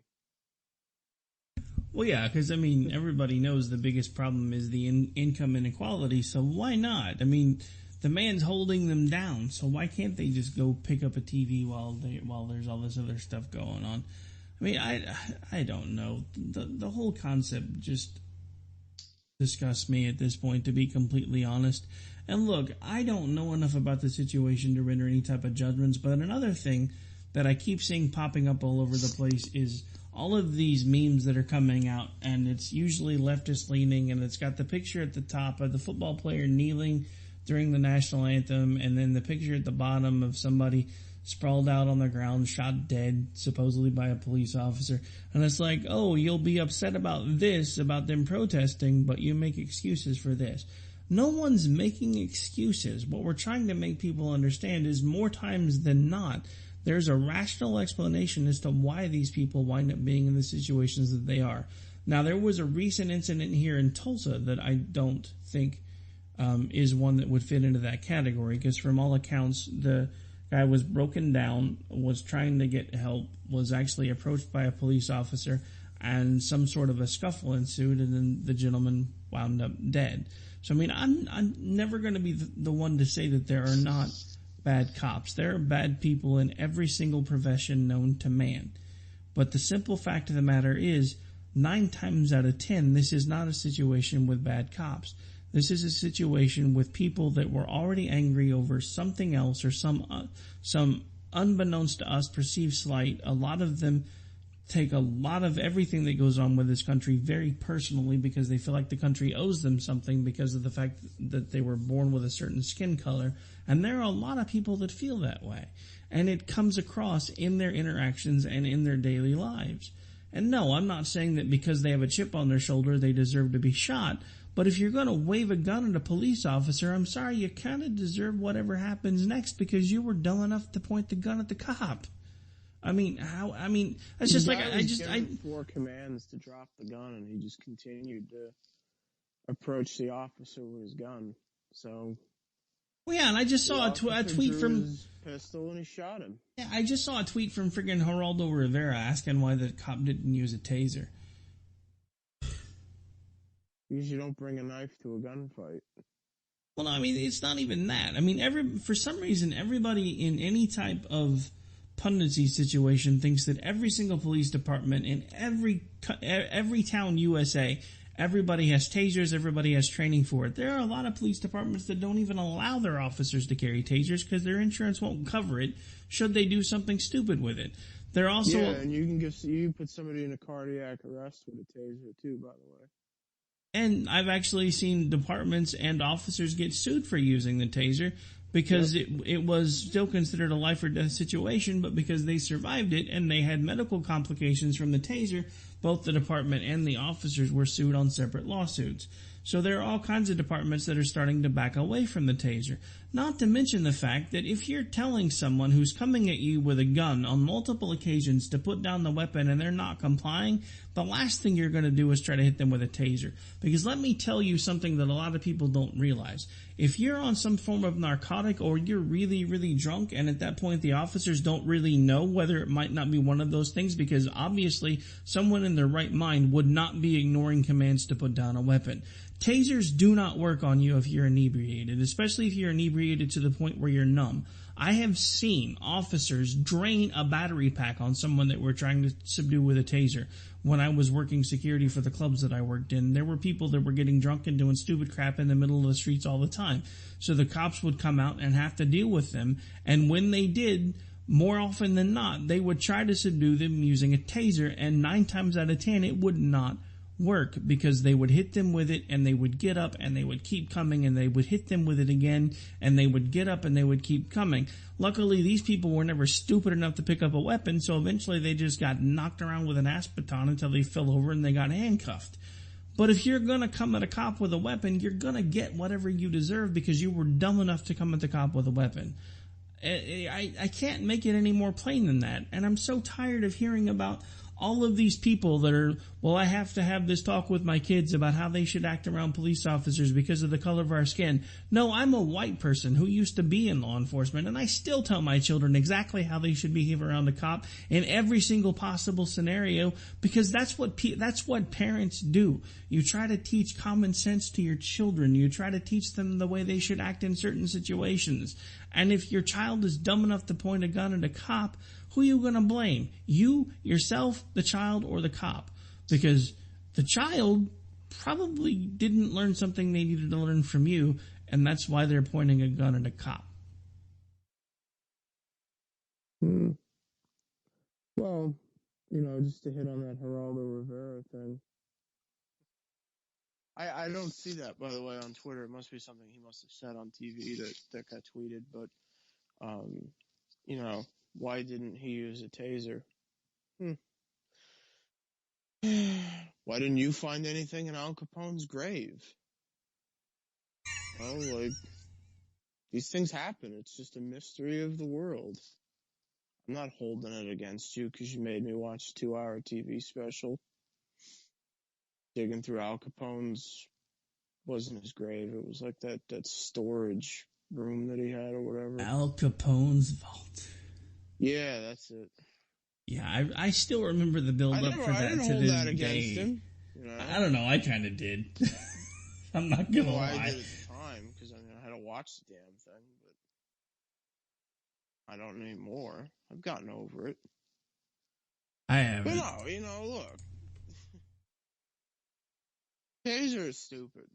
Not just for the stuff that you said, but because, if you're not trained on how to properly administer a taser, you could put somebody in a cardiac arrest. You could put them into a grand mal seizure. You could do any number of things. You could fry their central nervous system. You could there's just a dozen things I can think of off the top of my head that, you could do to somebody with a taser. So, plus, like I said, you don't bring a knife to a gunfight. If the dude has a gun and he's approaching you, you draw yours. You don't get out your wife's stun gun. You draw your weapon and you say, okay, now drop yours. And I guess this guy must have raised his hand or something, and that was when the cop said boom. But I don't know. Black man shoots a black cop, shoots a black man for pointing a gun at him, and it's the white man's fault. Whitey's responsible. Yeah, somehow Whitey's responsible. I don't know how the hell that one works. Well, actually, I can explain to you how it works. That's some damn Common Core math right there. I can explain to you how it works in their mindset, because I've actually had this argument with some folks on Twitter. One of the last times a black cop was shot in the Dallas incident, and they're still talking about the fact that that cop deserved to die, and this is coming from other black people. And I'm like, so let me see if I understand this correctly. You're talking about how unfair the white police officers are to you guys, but you're also reveling in the fact that one of your fellow people of color that is also a police officer was murdered. Well, yeah, because he's nothing but a damn pig, because he's got the white man's uniform on. No black man should ever put on the white man's uniform, because once they do that, they're an enemy, they're a traitor. So that's their mindset in this instance, and that's why they look at a black cop who shoots a black man and says the black cop that shot the black man, he's only doing that because he's become part of the white man's world. And I'm starting to hear that rhetoric more and more and more and more. I'm even hearing people, I mean, you've seen it happening in colleges. They're now making what they call safe spaces that are basically voluntary segregated areas. They now have people of color that are calling for a black police force. They're calling for black-owned businesses, black-owned banks, basically a separate, entirely black-run economy within the United States, because they think they need to have their own money and their own way of policing one another, because they don't trust us to do it anymore. And the simple... I'm okay with that. Let them do it. Well, I mean, the thing about it is, when it comes right down to it, I would kind of be okay with it too, because at least at that point it's not the government making them do it, which is the only thing that I disagreed with segregation when it was being mandated by the government. At this point, if these people want to segregate themselves and they want to start forming their own towns and their own police forces, etc., I honestly really don't have a problem with it. I don't either. I say do it. I kind of wish they would. I say do it. Y'all be broke in a week, but go for it.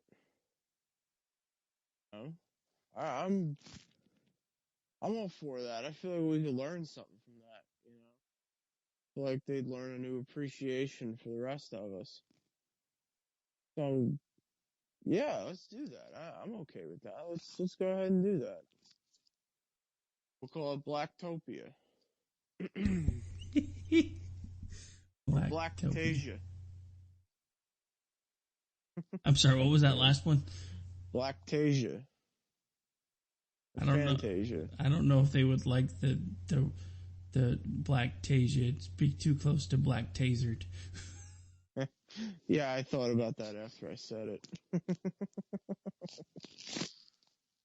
No, I'm cool with voluntary segregation. I mean, if they want to do it, go ahead. I mean, why not? A lot of people don't realize there are towns in New Jersey and New York that are just totally autonomous, completely autonomous communities. They're not part of, they're part of the United States, but they're not. They're sort of like, they're Orthodox Jewish communities. They have their own laws. They follow rabbinical law. They have their own police and EMS. They have their own government structure. They don't allow anybody into their towns. They're little towns. There's one outside of Rye, New York, in upstate New York. I mean, they're all over the place. There's probably about 5 or 6 of them now in New York and New Jersey. And I'm all for it. I mean, if you really want to do that, then go for it.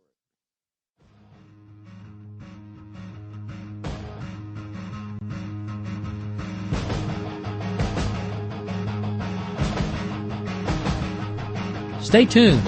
Things are going to get real interesting. You're listening to the Spark Radio Network. You are listening to KLRN Radio, where liberty and reason still reign. All writers are prone to becoming so attached to our characters and stories that we struggle to see why a passage may not be working. It takes another set of eyes to help us nurture our writing to full maturity. At Black Wolf Editorial Services, we strive to enable writers to develop and grow, shaping stories into masterpieces that can stand the test of time. Editing services are provided for all genres and all age categories. Services range from critiques of the short story through to line edits of the full-length novel and copy editing for those preparing for publication. We also offer assistance on generating a writer's bio for your websites, as well as help with those book blurbs and promotional material. We won't abandon you to the masses. We want to celebrate with you in your successes. Black Wolf Editorial Services, nurturing your writing into maturity. For a full list of services and prices, visit us at blackwolfeditorial.com. Individuals and businesses with tax problems, listen carefully. Do you feel like you're losing control over your finances? If you owe over $10,000 in back taxes or have unfiled tax returns, we can help you take back control. The IRS is the largest and most aggressive collection agency in the world, and they can seize your bank account, garnish your paycheck, close your business, and file criminal charges. Take control of your tax problems now by calling the experts at Tax Mediation Services and take advantage of the Fresh Start program and new laws that may allow us to negotiate a settlement for the lowest amount possible. Our team of tax attorneys and enrolled agents can stop collections and get you protected so you can take control of your financial future. Tax Mediation Services is accredited by the Better Business Bureau. Call now for a free case review and a price protection guaranteed quote. Call Tax Mediation Services now at 800-610-9050. That's 800-610-9050. 800-610-9050. KLRN Radio has advertising rates available. We have rates to fit almost any budget. Contact us at advertising@klrnradio.com.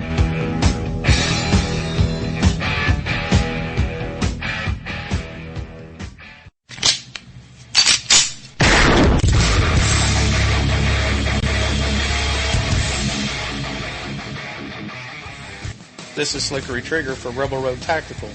With proper care and feeding, your pistol will be ready when you need it, there to save your life. Shouldn't your gear be that good? Whether you need a holster for comfortable everyday carry or a tough-as-nails holster for your next training course, Rebel Road Tactical has what you need. Check us out on the web at rebelroadtactical.com. Tired of paying outrageous prices for Viagra? Well, we have great news for you. Now you can finally get Viagra at huge discounts. Healthy Man allows you to save up to $500 on Viagra. Why pay U.S. pharmacy prices of $15 per pill or more when you can get Viagra for less than $3 a pill? Call today and get 40 Viagra pills for only $99. This can cost as much as $600 at your local pharmacy. You can't afford not to call us. If you want Viagra at the lowest prices, never pay $15 a pill pharmacy prices again. Get Viagra for less than $3 a pill. Call 1-800-516-7602 today and save up to $500 and get 40 pills for just $99. Healthy Man is fast, easy, and affordable. Operators are waiting at 1-800-516-7602 to take your call right now. Call 1-800-516-7602. That's 1-800-516-7602. Again, 1-800-516-7602.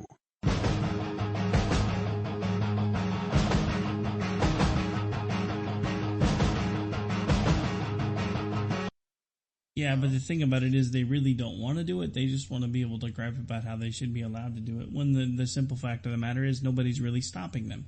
Because you just named several towns that have basically kind of done the very same thing that they're talking about. And it's not like that's it's not like that's not a common thing. Because, I mean, look at the other communities within America. You've got the Mormons that basically, in a lot of ways, they have their own townships, their own structures. You've got the Amish that are basically kind of an island unto themselves. So it's not like if they really wanted to do this that they couldn't do it.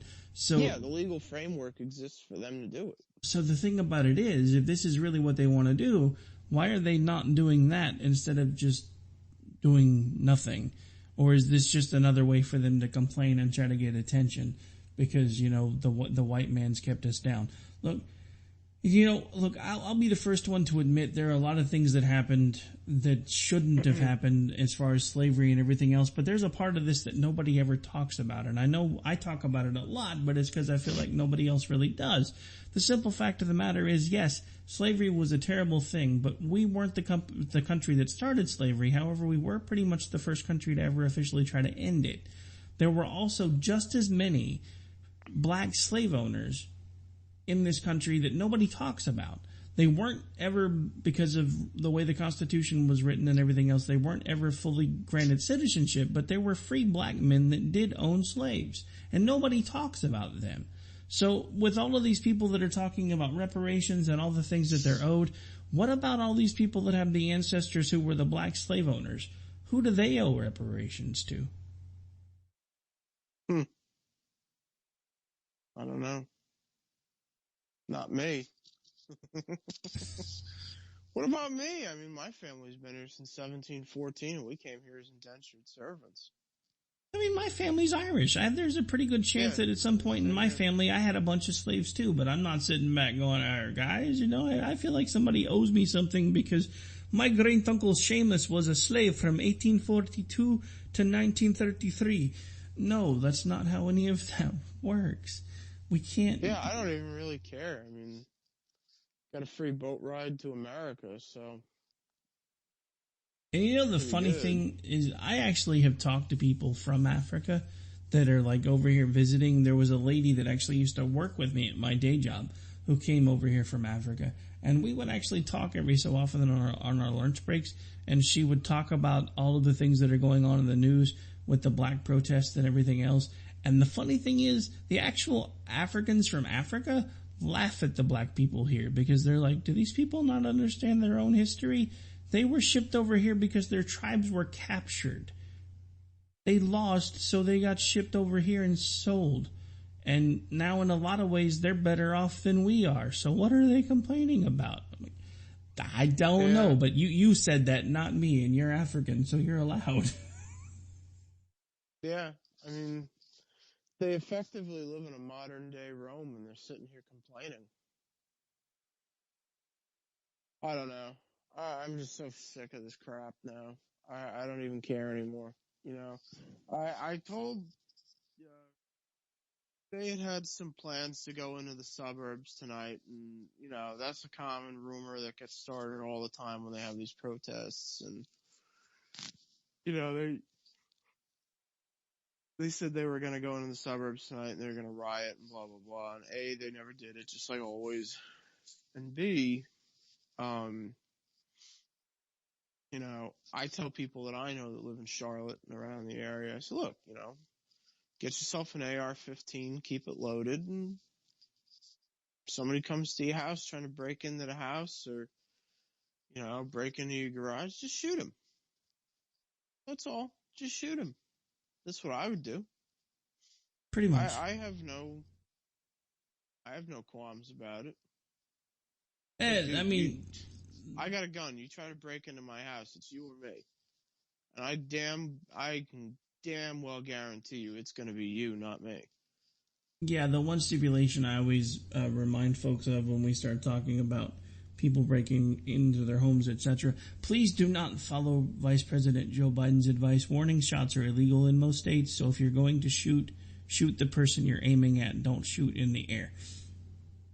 Yeah, because you actually may end up shooting yourself if you do that. Statistically, that's highly unlikely unless, of course, it ricochets off of something in your ceiling, which is bound to happen every so often. But the biggest thing about warning shots is nobody really takes into account that what goes up must come down. Typically, depending on trajectory, the bullet can travel anywhere from 3 to 5 miles in the air. I actually had, during a New Year's celebration, one of the first years that I was running the security agency that ran a lot of the clubs downtown, we actually had somebody that was about 15 blocks over shooting shots off into the air. One of my officers was actually wounded in the shoulder from a falling bullet. That's what I'm saying. So yeah, I mean, from that year forward, we actually instituted a policy that from like midnight to 12:03, everybody was under some form of cover just to make sure that nobody got hit by any falling bullets. And it's just one of those things that nobody ever really took into account until about 20 years ago. And that's when they started making it illegal in a lot of states and townships to even fire off warning shots. So if you're gonna have to pull your weapon, you can't fire a warning shot or you may wind up facing charges of your own. I just always like to point that out anytime we start talking about this type of stuff. I'm a firm believer in no warning shots. The only warning shot you get is when I pull the bolt back on the AR-15. That's the only warning shot you're going to get. If you don't know what that sound is, you're screwed. You're done for. Because the very first shot's coming right at you. So, that's what you gotta do. Get a gun. Every home should have a shotgun, a handgun, and a rifle. Every home. You have all three of them. At least. Yeah, I sleep with an AR-15 next to my bed. I don't go anywhere without it. It's always in the house somewhere. So, people, I imagine people who live in North Carolina are a little bit more gun happy than people that live up here, so. Oh, you think you? I don't. So you think with your necessarily know that they need to be told that, but. Yeah, so you think with your 3 guns you're going to be big when you move down to Texas, huh? Well. It's the ones you don't know about that are the problem. Yeah, so, yeah, pretty much. There are certain things that I have in my possession that no one shall ever know about until such time as I have to use them, so I do understand. Yeah, well, just say that, yeah, I have some stuff in this house. People know when the end of the world comes, they know where to go. At least around here. Well, how's that going to work when you move to Texas? Because they're going to be like, where'd he go? Well, screw him. I left. Goodbye. It's one of those things where like, well, we knew where we were going to go when the apocalypse happened, but now I moved to Texas and we're still stuck up here, so who knows? Yep. Move to Texas with me. I'm trying to get as many people as I can to come with me. I'm about as close to Texas as you can get without being there. Start my own colony down here. I plant this flag in the name of Builtopia. Oh, sorry. Exactly. Yeah, I don't know. I think now is a pretty good time to start buying guns, and I think everybody should have an AR-15. That's my personal opinion. So wait, is there never not a good time to buy guns? I'm just asking. I don't know. Now is as good a time as any, I would think. No, I would agree.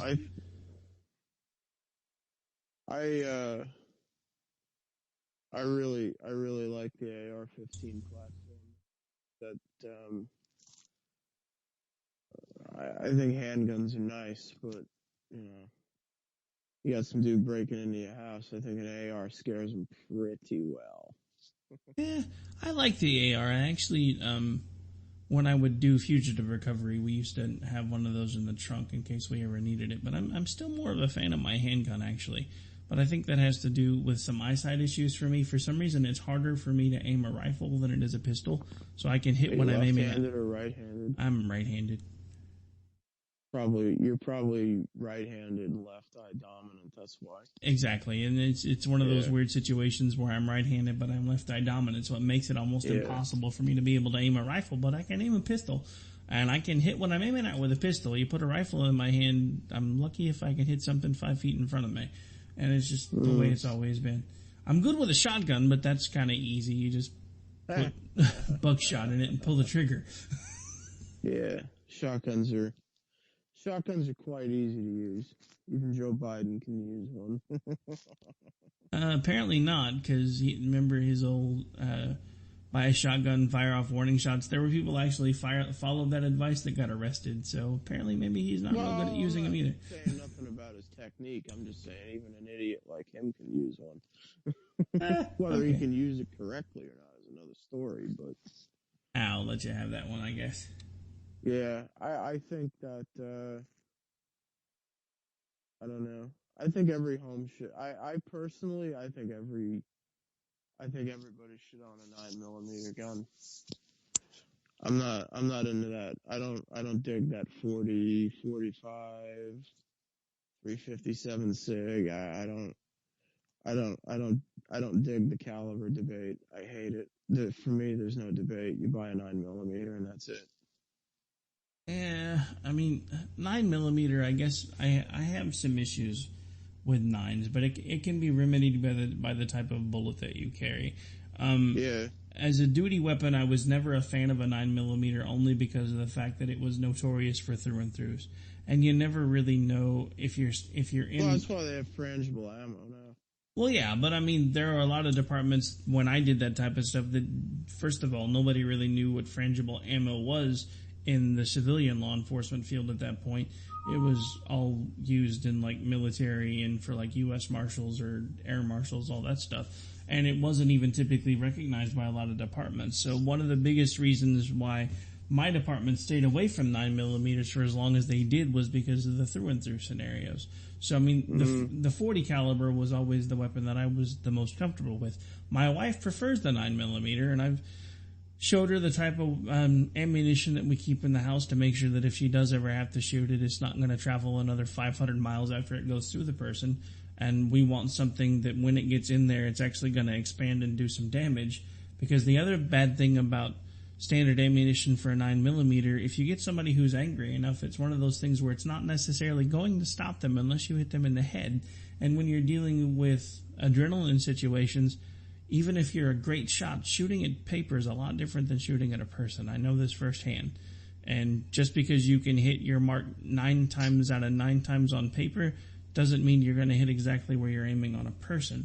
So my only recommendation I've always made about 9mm is make sure that you're using some form of bullet that actually absorbs a lot of the impact once it makes impact and also does some damage while traveling through so it slows down. And there are several different types of bullets you can buy that do that. Yeah, that's why I buy 145 grain full metal jackets that are I think they're called I think they're federal. They're like Hydra Shock or something like that. They're frangible rounds. I mean I like the 40. It's okay. I don't dig on the caliber and the manufacturer debates that, people on the internet like to get into. You like a SIG or you like Smith & Wesson. Well, I mean, those are like the serious gun collector guys that are no different than the car guys. You drive a Ford, you suck. Yeah, everybody's got an opinion and they stick to it. I mean, for me, I can shoot 357 SIG, I can shoot 40, I can shoot 45 auto. I don't particularly care. For my money, I think 9mm is better just simply because it will always be around and it's the cheapest crap you can buy. It'll always be there. And if you get in a pinch and if you have a friend who is generous, may chance, with a Class 3 license, you may also have access to an H&K MP5, and that takes 9mm rounds as well. H&K MP5. Yeah. So, there's that. But yeah, I like 40. 40's okay. I have a Sig Sauer P229 in 40. I like it. It's what the Secret Service shoots. It's what the Navy SEALs shoot. It's a gun. I like it. I'm not really a fan of hammers, guns with hammers, but, Sig Sauer is about as close to a 1911 platform as I get. I prefer Striker.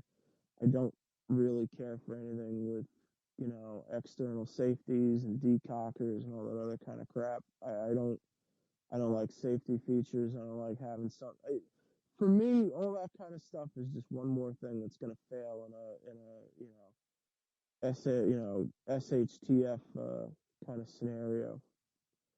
So, for my money, It's a Glock. It's an M&P. You know, the other thing I don't like on guns nowadays, I don't like those friggin' grip safeties they have, like on the XD. I don't like those. I don't understand why they even exist. It's just so strange to me. It's just odd. Especially the gun that's designed to be compact and carried. Why the hell would you put this? Like I said, just one more thing that can fail on you, and I don't like that. You know, striker fire is the best way to go, I think. But, you know, there are a lot of people that really, you know, they literally live and die by, you know, like these 1911 style guns. So, you know, to each their own, but I think the Glocks are the best.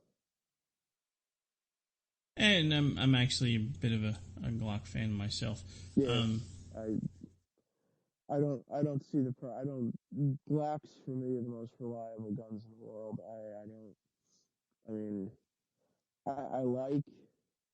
I like, you know, the M&P9, the M&P40, the Shield.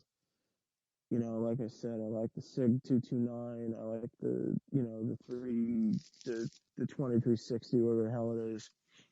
You know, I like the Ruger LCP, but I just, for my money, if I had to have one gun on me that, you know, I had a fight with, it would be the Glock 19. I can see that.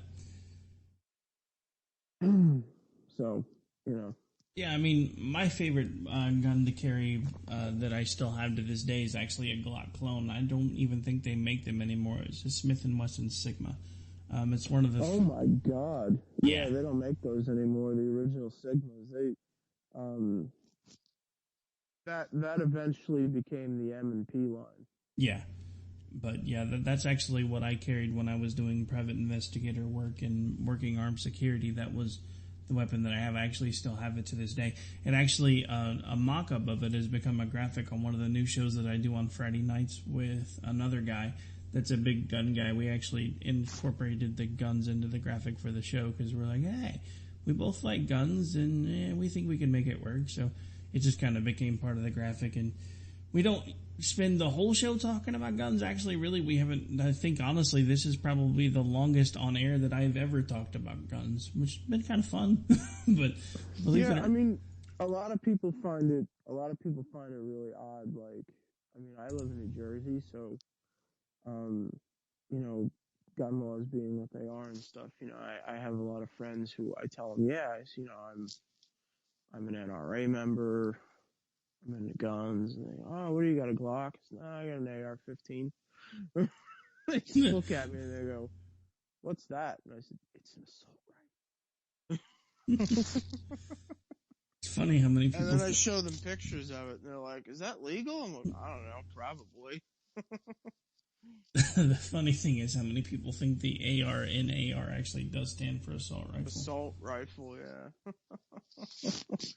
I enjoy that one. That's I think that's pretty funny. Of course, we know it stands for Armalite, but you know, what are you gonna do? Yeah, I have a Ruger. I really like it. I think Ruger makes some pretty top-notch rifles.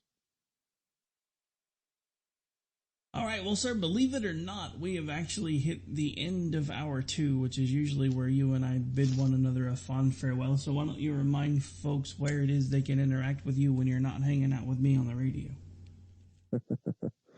I'm on Twitter at Defend Wall Street. You shouldn't feel compelled to find me, though. Or if you do, be careful, because remember, he's got lots and lots of guns. All right, so we've still got more show coming up after the break. This has been America Off the Rails. I'm your host, Rick Robinson. We had our guest, Bill O'Keefe, with us. We've kind of hit all over the map tonight. We started out by talking about WoW for about 30 seconds. Then we went into terror attacks, went into the latest Wiener escapades, and then we rounded out the bottom of the second hour by talking about our favorite guns, which has probably got any liberal listening right now ready to froth at the mouth and have their head explode. But we will be back with you here in just a couple minutes. We're going to finish out the last hour. Want to thank my guest again for hanging out with me, Mr. Bill O'Keefe. You are welcome back anytime, sir. You take care. All right.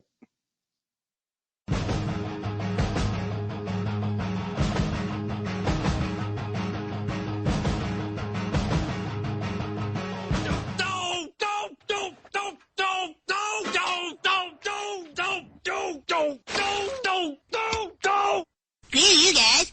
I'm going home. Later. Game over, man. It's game over. In these uncertain economic times, you've got to do whatever you can to save money. One of our biggest expenses can be our cars, especially when unexpected repair bills hit. Not anymore. If you own a vehicle with less than 130,000 miles, is less than 12 years old, has a warranty about to expire, or even no warranty at all, you could stop paying for car repairs. Roadside assistance, towing, and rental coverage are all included. Don't wait for the next repair. Make one free call right now to see if you qualify. If your vehicle is less than 12 years old, has less than 130,000 miles, even if it's out of warranty, paying for car repairs can become a thing of the past. Call us right now and get your car protected before your next repair bill hits. Get protection and no more repair bills. Call 800-696-1030. Again, 800-696-1030. That's 800-696-1030.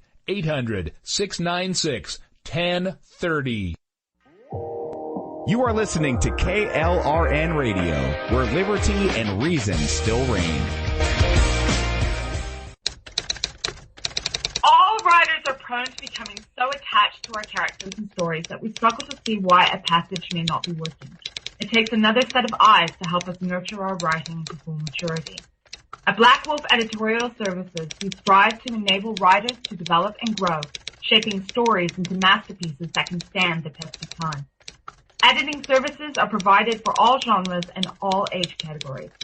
Services range from critiques of the short story through to the line edits of the full-length novel and copy editing for those preparing for publication. We also offer assistance on generating a writer's bio for your websites, as well as help with those book blurbs and promotional material. We won't abandon you to the masses. We want to celebrate with you in your successes. Black Wolf Editorial Services, nurturing your writing into maturity. For a full list of services and prices, visit us at blackwolfeditorial.com. Individuals and businesses with tax problems, listen carefully. Do you feel like you're losing control over your finances? If you owe over $10,000 in back taxes or have unfiled tax returns, we can help you take back control. The IRS is the largest and most aggressive collection agency in the world, and they can seize your bank account, garnish your paycheck, close your business, and file criminal charges. Take control of your tax problems now by calling the experts at Tax Mediation Services and take advantage of the Fresh Start program and new laws that may allow us to negotiate a settlement for the lowest amount possible. Our team of tax attorneys and enrolled agents can stop collections and get you protected so you can take control of your financial future. Tax Mediation Services is accredited by the Better Business Bureau. Call now for a free case review and a price protection guaranteed quote. Call Tax Mediation Services now at 800-610-9050. That's 800-610-9050. 800-610-9050. KLRN Radio has advertising rates available. We have rates to fit almost any budget. Contact us at advertising@klrnradio.com.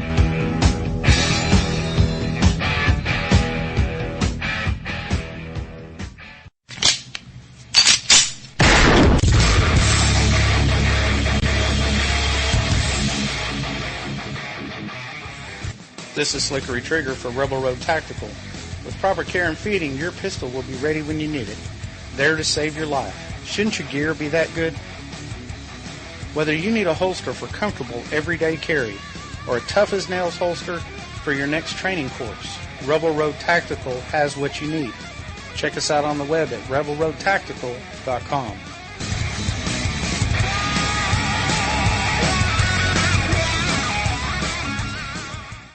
Tired of paying outrageous prices for Viagra? Well, we have great news for you. Now you can finally get Viagra at huge discounts. Healthy Man allows you to save up to $500 on Viagra. Why pay U.S. pharmacy prices of $15 per pill or more when you can get Viagra for less than $3 a pill? Call today and get 40 Viagra pills for only $99. This can cost as much as $600 at your local pharmacy. You can't afford not to call us. If you want Viagra at the lowest prices, never pay $15 a pill pharmacy prices again. Get Viagra for less than $3 a pill. Call 1-800-516-7602 today and save up to $500 and get 40 pills for just $99. Healthy Man is fast, easy, and affordable. Operators are waiting at 1-800-516-7602 to take your call right now. Call 1-800-516-7602. That's 1-800-516-7602. Again, 1-800-516-7602. Is debt beating you down? You need discipline. You need the Debt Ninja. If you've been caught in a financial trap and need to be set free, then you need the Debt Ninja. Want to stop those harassing collection calls? Start saving thousands in interest and fees and get out of debt fast? Then you need to call the Debt Ninja. The Debt Ninja will find the best companies across the country that will help you consolidate all your bills into one easy payment, reduce your payments by 30 to 50%, and get you out of debt fast. If you have unsecured debt of $10,000 or more, such as credit cards, loans, or medical bills, call the Debt Ninja for a free 15-minute consultation. Call 800-826-1246. 800-826-1246. That's 800-826-1246. Call today. The Debt Ninja. It's time to hear the truth about America's biggest challenges. You're listening to America Off the Rails with your host, Rick Robinson. Listen, folks, I'm here to tell you our political system is broken. The two-party system is dead. They have become one and the same. Keep on doing what you do, Rick. You're my favorite host. Favorite host. This is always the killer, the one that just destroys that never Trump argument. Hillary Clinton will fill the Supreme Court with liberals. She'll also appoint federal judges with a liberal bent to them. I don't feel no ways tired. I come too far from where I started from. Don't let anybody tell you that it's corporations and businesses that create jobs. Arrogant, sanctimonious, self-righteous, sabotaging Trump. Everybody's got to be covered. This is an un-Republican thing for me to say, because a lot of times they say, no, the lower 25%, they can't afford. I am going to take care of everybody. I don't care if it costs me votes or not. Everybody's going to be taken care of, much better than they're taken care of now. The government's going to pay for it, but we're going to save so much money on the other side. ISIS is honoring President Obama. He is the founder of ISIS. He's the founder of ISIS. Written by a nice reporter. Now the poor guy, you got to see this guy. Oh, I don't know what I said. I don't remember. He's going like, I don't remember. Maybe that's what I said. What realized is that the Bill Kristols of the world, the never Trump people, they were just never serious. They never had any kind of ground game. They never had an actual candidate they could pick. And in a surprising and disturbing move today, the Libertarian vice presidential candidate just agreed that rifles are weapons of mass destruction and people on the terror watch list should not be allowed to purchase guns. So in other words, the party of freedom is liberty for me but not for thee. Go figure. Compromise where you can. Where you can't, don't. Even if everyone is telling you that something wrong is something right. Even if the whole world is telling you to move, it is your duty to plant yourself like a tree. Alright, so 3, 2, 1. Alright, folks, good morning. This is America Off the Rails. I'm your host, Rick Robinson, and we are coming to you from KLNRradio.com. And at this point, we do have a guest with us this morning, so we're going to go ahead and get things started with him as quickly as we can. You've known him. He's been on with me for a while. He used to do a show with us back when I ran K98 Talk, and he's been on America Off the Rails when we did the late night editions quite a few times. You may know him on Twitter as Defend Wall Street. His name is Bill, but again, if you follow him on Twitter, he does tend to change his stuff in front of the @ quite a bit, so I get confused. Like, he sent me a message today, and I thought it was somebody, like, from an advertiser going, because he's like, are you still doing the evening stuff, or have you gone to mornings? I'm like, we've gone to mornings. He's like, but it was like a completely different name, so it threw me off for like, which is why I didn't answer you, by the way, for like 30 minutes, because I was looking at that going, who the heck is that? But anyway, so we have him with us today, and he's with me now. Good morning, sir. How are you? I am ready for Cipro. I'm with pneumonia. Oh, dude. Oh, I'm with Parkinson's disease.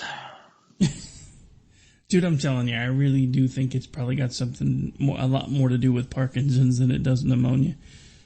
I've never seen anybody with pneumonia that has to be dragged into a van before.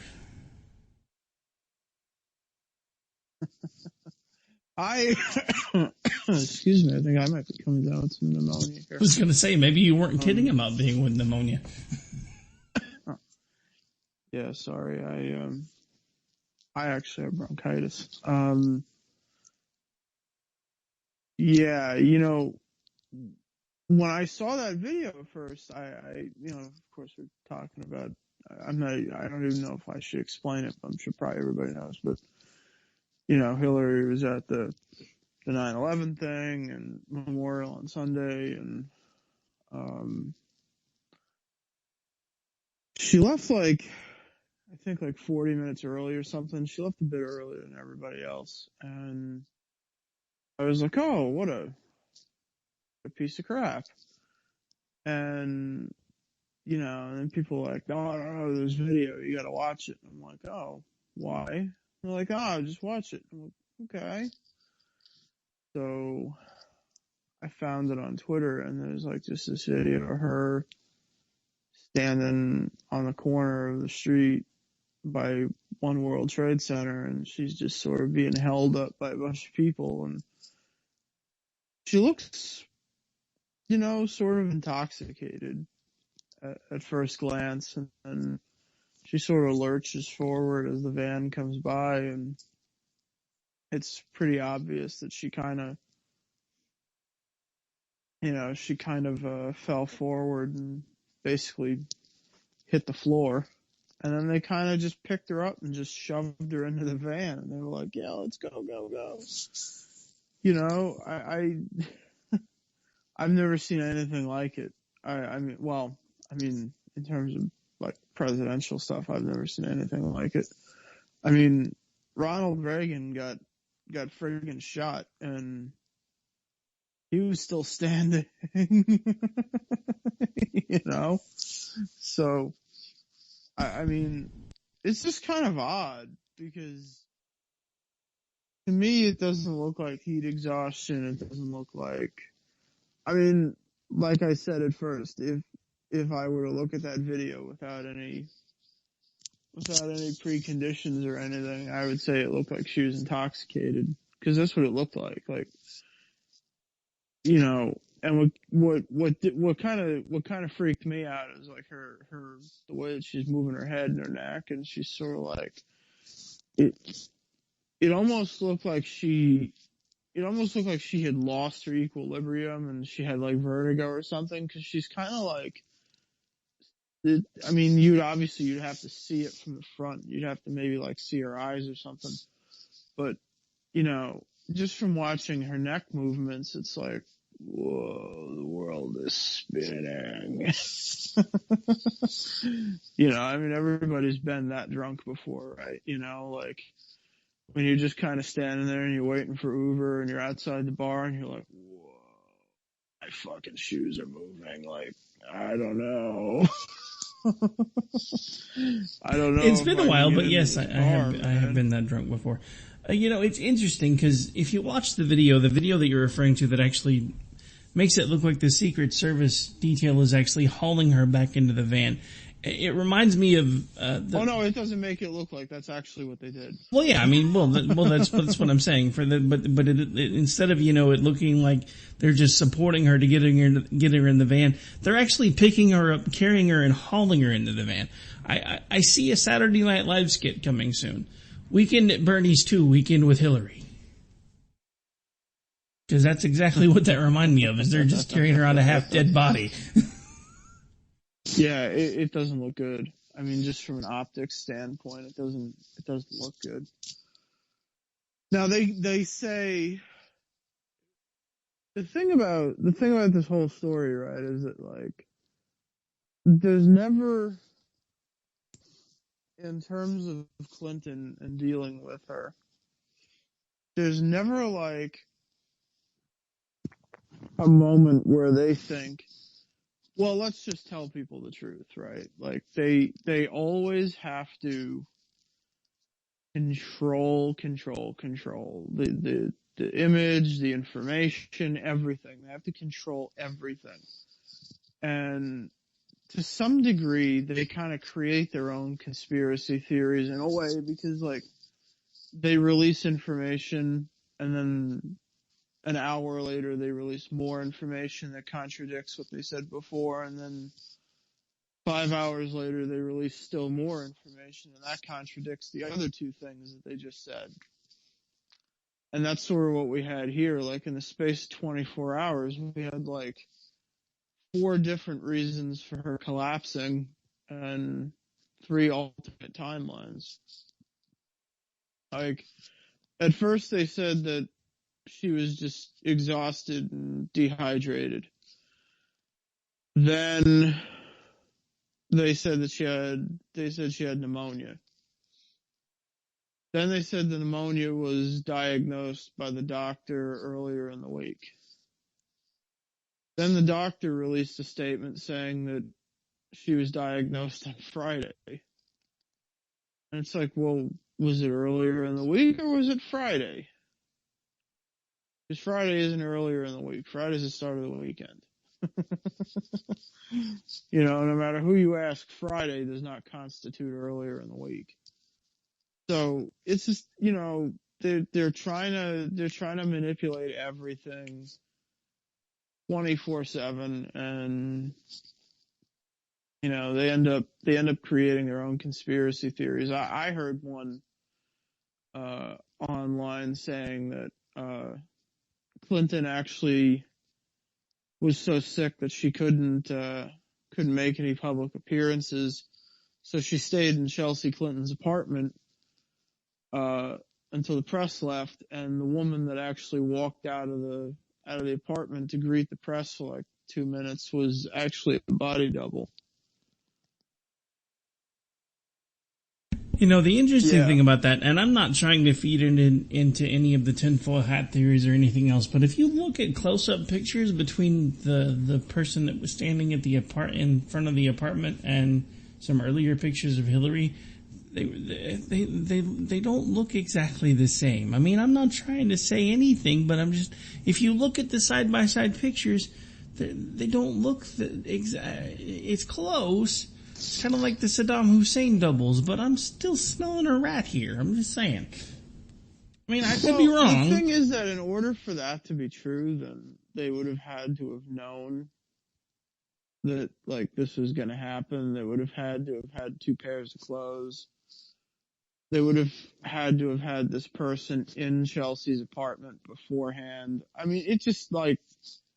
Well, I mean, I understand that it's completely improbable, but I mean, let's be honest though for a second. If they know how bad her health is, and you and I both know there's more than they're telling us, who knows if they haven't taken all these elaborate steps to try to protect it? Because let's face it, this woman is not only willing to kill for what she wants, she's willing to die for it. So, I mean, and this is what she wants. This is the culmination of her life's work. And again, it could be completely off the mark, but I keep seeing side-by-side pictures of them, and one is like really, really wrinkly and looks a little bit older, and the other one looks slightly younger. Now, again, these are digital pictures. As a private investigator, I will tell you one of the reasons why I've always hated the digital world. It can be altered really, really easily. It's one of the reasons why I got mad when they started taking digital recordings in court, because they're easily faked. So are digital photos. So, I mean, it could have been run through a softener. Who knows? But still, I'm just looking at it going, I'm not quite so sure. I wish I could see the actual video. The only thing I would say to that is that I suspect the reason for the difference is because when she was at the 9/11 memorial, I suspect that because of assuming she was sweating and she was hot, let's pretend she was, even though it was like 68 degrees. It's really likely that maybe her makeup had run and that she was just really hot. And when they got her into the apartment, they cleaned her up and they put some makeup on, and, they had somebody go over her again, essentially airbrushing her, really. Have you seen some of those wrinkles? They had to use a trowel to airbrush. Yeah, I'm just saying. They do some pretty amazing stuff with makeup these days. So, I'm not necessarily disagreeing with you. It's just as probable. I'm just looking at it going, I'm not so sure, but who knows? Yeah. Again, just another example of, the Clintons trying to control everything and just, absolutely ridiculous. They're their own worst enemy at this point now. Well, yeah, I mean, because the thing about it is, in a lot of ways, she's never really had to compete with Trump because he just always manages to shoot himself in the foot. I'm not sure if it's intentional. I've been wondering now for a while if it was. That's just like with all of the health concerns and everything else that had been going on with Hillary. Instead of him focusing on his opponent, he spent most of the weekend complaining that he knew he was going to be treated unfairly in the debates. As far as he was concerned, there shouldn't be a moderator at all. I can't keep thinking at this point that these two are trying to one-up each other to figure out just how bad of a campaign they can run and still manage to get into the White House. It's just amazing to me. Yeah. And to his credit, though, Trump's response was pretty great, actually. He did a really, really good job, actually, today and yesterday about this whole thing. Yesterday he was asked about it because he was at the 9/11 memorial as well. And he was asked about it, and he said, "What? No, I didn't hear that she passed out. I was inside." What? No, I was where I was supposed to be. So no, I wasn't watching. And then today he issued a written statement saying that I don't know what's going on with her health-wise, but I hope she gets better soon. I mean, and the interesting thing is, you see all these things about her health. You see all these things lately where everybody's calling into question her stamina, etc., which I never really have quite understood, to be honest. But her vice presidential running mate made an interesting statement where he said he was surprised at the amount of stamina that Hillary Clinton had when they were on the debate trail and that he could barely keep up with her. So this dude's either on Ambien or he's on crack. I'm not sure which one. Well, considering he wasn't actually running, wasn't on the debate stage, yeah, I mean, I don't know what the hell he's talking about. He wasn't actually there, so I don't know what he's talking about. But yeah, I mean, he's basically just another Joe Biden, Tim Kaine. He's a moron. He's a guy that would have to, earn a GED to be considered a moron. So, I wouldn't put too much stock in what he says. But, the whole thing with her health is really that, like, 69 years old, she's going to be 70. She's not young. Now, Trump, of course, is the same age. I think he's 6 months older than her. He's 70. he doesn't act like an old man. Like, he doesn't have all those old man problems, you know, like, at least it doesn't look like that, you know. He's, you know, fairly spry for a guy his age, I would say. You know, he doesn't seem to move like a guy who's riddled with arthritis or joint problems or anything, you know. He just kind of walks pretty naturally. He seems to have a pretty good stride. He doesn't seem to have any health issues. I mean, I believe his doctor when he says there's nothing physically wrong with him. Psychologically, I'm not sure, but, you know, physically, I don't think there's anything wrong with Trump at all. I think he actually is in pretty good health. I don't know why he doesn't want to release the medical records, because for God's sake, I mean, there doesn't appear to be anything wrong with him. I think for him it has everything to do with control, because maybe. Well, I mean, let's face it, he's a control freak, and there could be a couple of little things in those medical records that he doesn't want to wind up making public knowledge. I mean, it makes as much sense for him to withhold the medical records during this as it did for him to withhold his tax returns from a lawsuit that he filed and eventually lost because he wouldn't release the tax returns. Oh, you're talking about the one in New Jersey? Well, yeah, the one where basically he was interviewed for a book. It was a conglomeration of stories, if memory serves, but I can't think of the name of it. And in the book, the author of the book actually claimed that Trump was a millionaire, not a billionaire. Trump was so incensed by it that he decided he was going to pursue a civil case for defamation of character. So he goes in Camden, New Jersey. Yeah. So he goes all the way through the process of filing the paperwork, getting everybody into court, starts saying that this guy's being dishonest about how much Trump is worth. So the judge looks at Trump and says, hey, there's a pretty easy way to fix this. Why don't you release your tax returns? Trump refuses. Judge says, either give me your tax returns or I'm dismissing your lawsuit. Trump refuses. Lawsuit dismissed.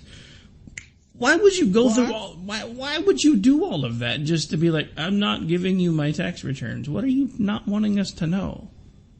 Actually, he did give them to them. Not according to all the articles that I've seen. Yeah, he did. He did give them up eventually, because he was required legally to, because it was part of a discovery process. And they did a bunch of legal crap to try to keep him from having to, and ultimately they kept. Now, it wasn't his full tax returns. It was like the returns for 1 year or something, and I think and if I remember right, it was 1988 was the year that they got a hold of.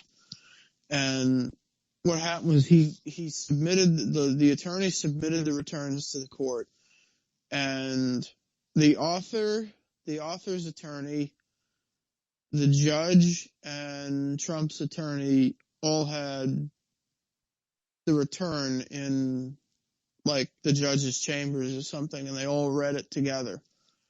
And then they were basically bound to never tell anybody what was in them.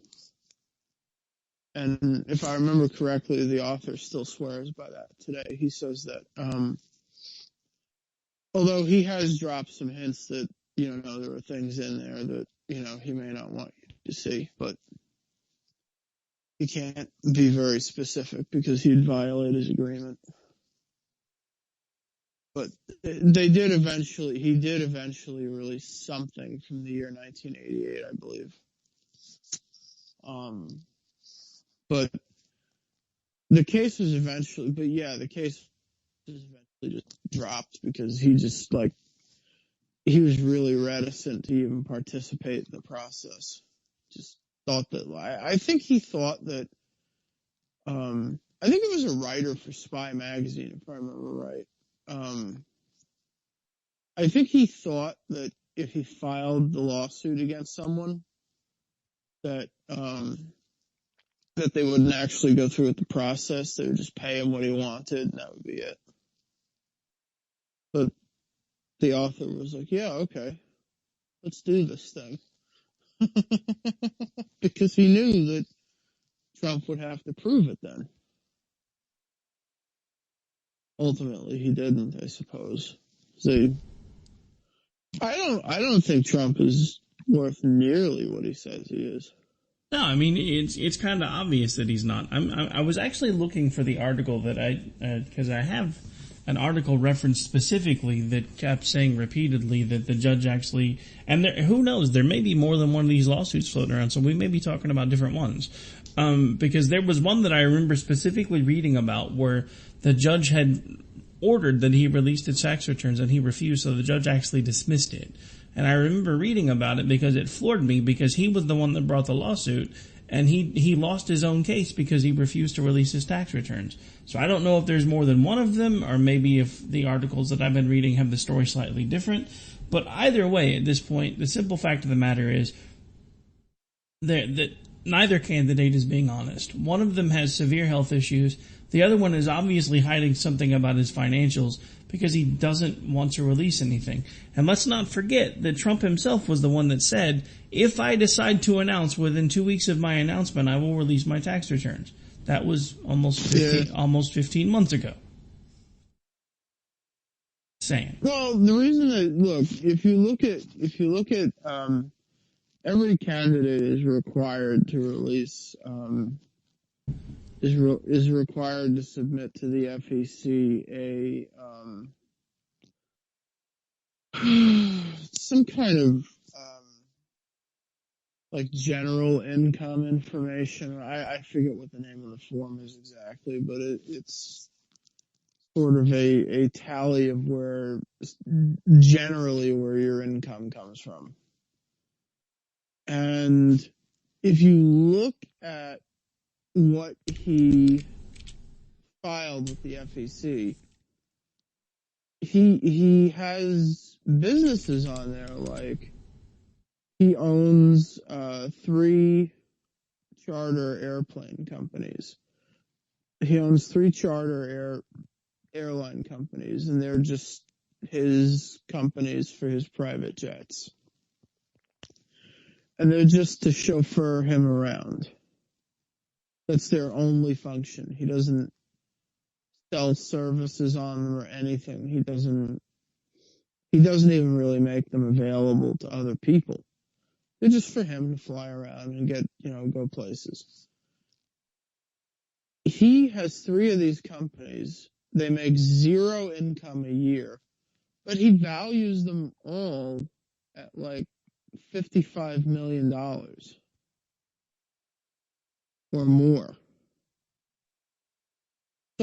So I ask you, is he really rich, or does he just value his own name on something more than what you and I would? Because that's what I think it is. I think he's income poor. He's asset rich, income poor, which means that basically he has a lot of crap with his name on it, but no actual hard income coming in. It's interesting. It's interesting that you bring up the fact that it seems like his main concern is the name and the branding, because I was actually, he's a living brand. Well, yeah, and while I was looking for the one story that I keep trying to find again, I found another one that was almost as interesting. It's actually like 5 examples of the weirdest lawsuits Donald Trump has ever actually filed, and this one ties right back into what you were just talking about. In the 1980s, when Trump was in the relatively early days of his professional ascent, he sued another businessman who dared to have the same last name as him. Julius and Edmund Trump were trying to buy a chain of drugstores, and their business was called the Trump Group.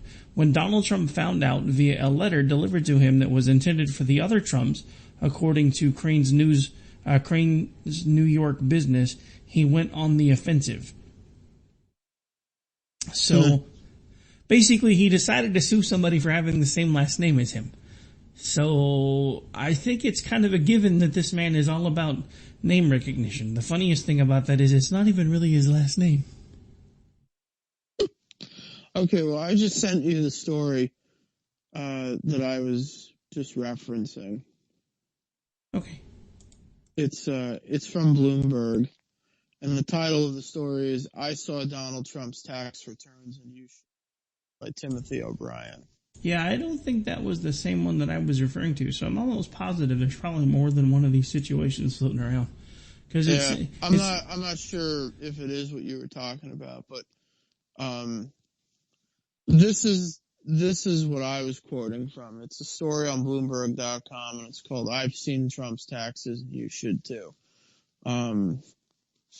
Timothy O'Brien talks about generally, but not specifically, a lot of information about Trump's tax returns that he has seen. And that coupled with Trump's income disclosure to the FEC, I basically, like I said, come to the conclusion that he's asset rich, income poor. He has tons and tons of properties, tons and tons of businesses with his name on it, but there's no actual income being generated. If you comb through his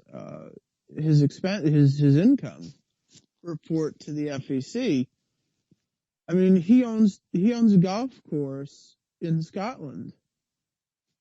It makes him no money, but he values it at over $150 million. Why? Why is it so much? What's the big deal? You know, he has all of these businesses, all of these properties, all of this crap that he owns, and he just, he values it because he overestimates what his signature on something is worth. And that's basically what it comes down to, is if you look at what he says he's worth versus what he says his properties are worth and stuff, you sort of get an idea of where he comes up with this estimate. I don't think he's really, I think he's a millionaire like Tim O'Brien says, like a lot of people say. I don't think he's a billionaire. In fact, I would be willing to bet on it. Don't let him hear you say that. Yeah, well, actually, I would be willing to bet him on it. All right, folks. Well, believe it or not, we're already well past the bottom of the hour. We're going to have to take a really quick break. When we come back, we're going to continue the discussion between the two worst possible presidential picks ever and 2016, or as I lovingly call it, the dumpster fire that will never quit raging. This is America Off the Rails. I'm your host, Rick Robinson. We'll be right back here in just a couple minutes.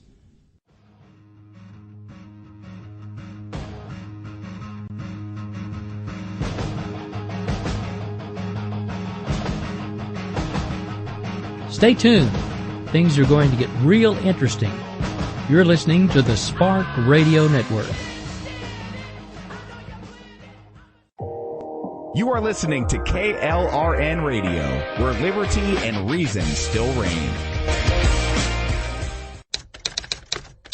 All writers are prone to becoming so attached to our characters and stories that we struggle to see why a passage may not be working.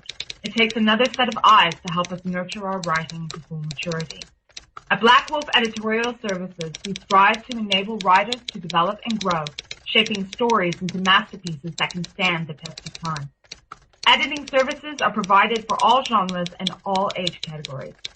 Services range from critiques of the short story through to the line edits of the full-length novel and copy editing for those preparing for publication. We also offer assistance on generating a writer's bio for your websites, as well as help with those book blurbs and promotional material. We won't abandon you to the masses. We want to celebrate with you in your successes. Black Wolf Editorial Services, nurturing your writing into maturity. For a full list of services and prices, visit us at blackwolfeditorial.com.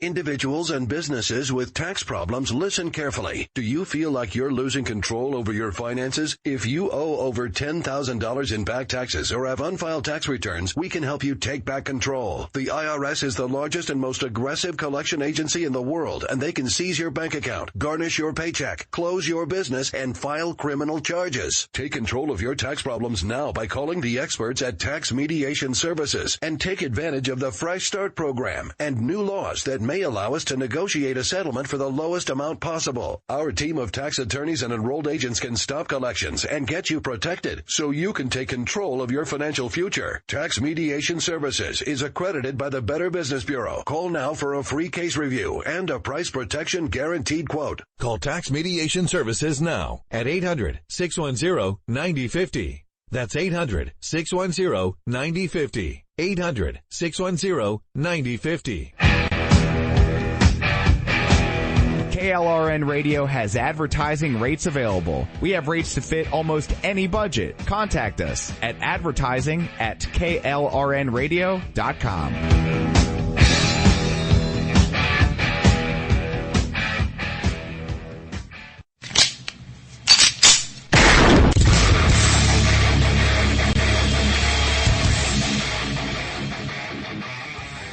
This is Slickery Trigger for Rebel Road Tactical. With proper care and feeding, your pistol will be ready when you need it, there to save your life. Shouldn't your gear be that good? Whether you need a holster for comfortable everyday carry or a tough-as-nails holster for your next training course, Rebel Road Tactical has what you need. Check us out on the web at rebelroadtactical.com. Tired of paying outrageous prices for Viagra? Well, we have great news for you. Now you can finally get Viagra at huge discounts. Healthy Man allows you to save up to $500 on Viagra. Why pay U.S. pharmacy prices of $15 per pill or more when you can get Viagra for less than $3 a pill? Call today and get 40 Viagra pills for only $99. This can cost as much as $600 at your local pharmacy. You can't afford not to call us. If you want Viagra at the lowest prices, never pay $15 a pill pharmacy prices again. Get Viagra for less than $3 a pill. Call 1-800-516-7602 today and save up to $500 and get 40 pills for just $99. Healthy Man is fast, easy, and affordable. Operators are waiting at 1-800-516-7602 to take your call right now. Call 1-800-516-7602. That's 1-800-516-7602. Again, 1-800-516-7602.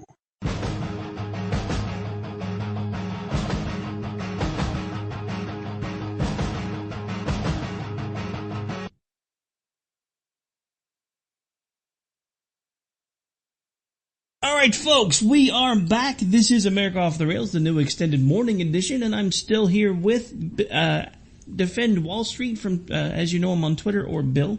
Never really asked you if you like giving out your last name or not, which is typically why I avoid it. I guess it really doesn't matter because most of the time it's on Twitter anyway. But I have it on Twitter, so I don't really mind. Well, I was just double checking before, because every once in a while I'll thinking or not thinking give somebody's last name out there like, I really wish you hadn't done that, and I'm like, well, you probably should have told me. That's okay. Please no stalkers though. Or as you used to always say with Leslie, please don't find me. No stalkers, please. I have an AR-15 though, if you are. But yeah, I don't know. The thing about Trump is that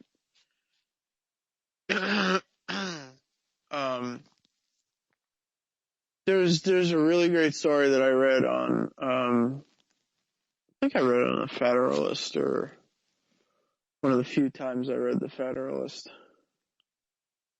And it was like how Donald Trump took advantage of charity laws to basically make money for himself with other people's money. And like, for example, his charity bought a painting of him for like $265,000. And the painting is apparently in his living room. So I ask you, What does the Trump Foundation actually do?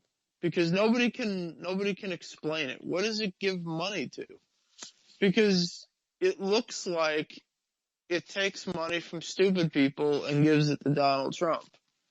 Well, apparently it also gives the rich and gives to Trump. No, actually it robs from the poor and gives to the rich, but apparently it also gives money to people in political offices like attorney generals in Florida. Oh right, I forgot about that. Yeah, that Pam Bondi thing is something. This is just so how did we get stuck with this guy? I don't understand.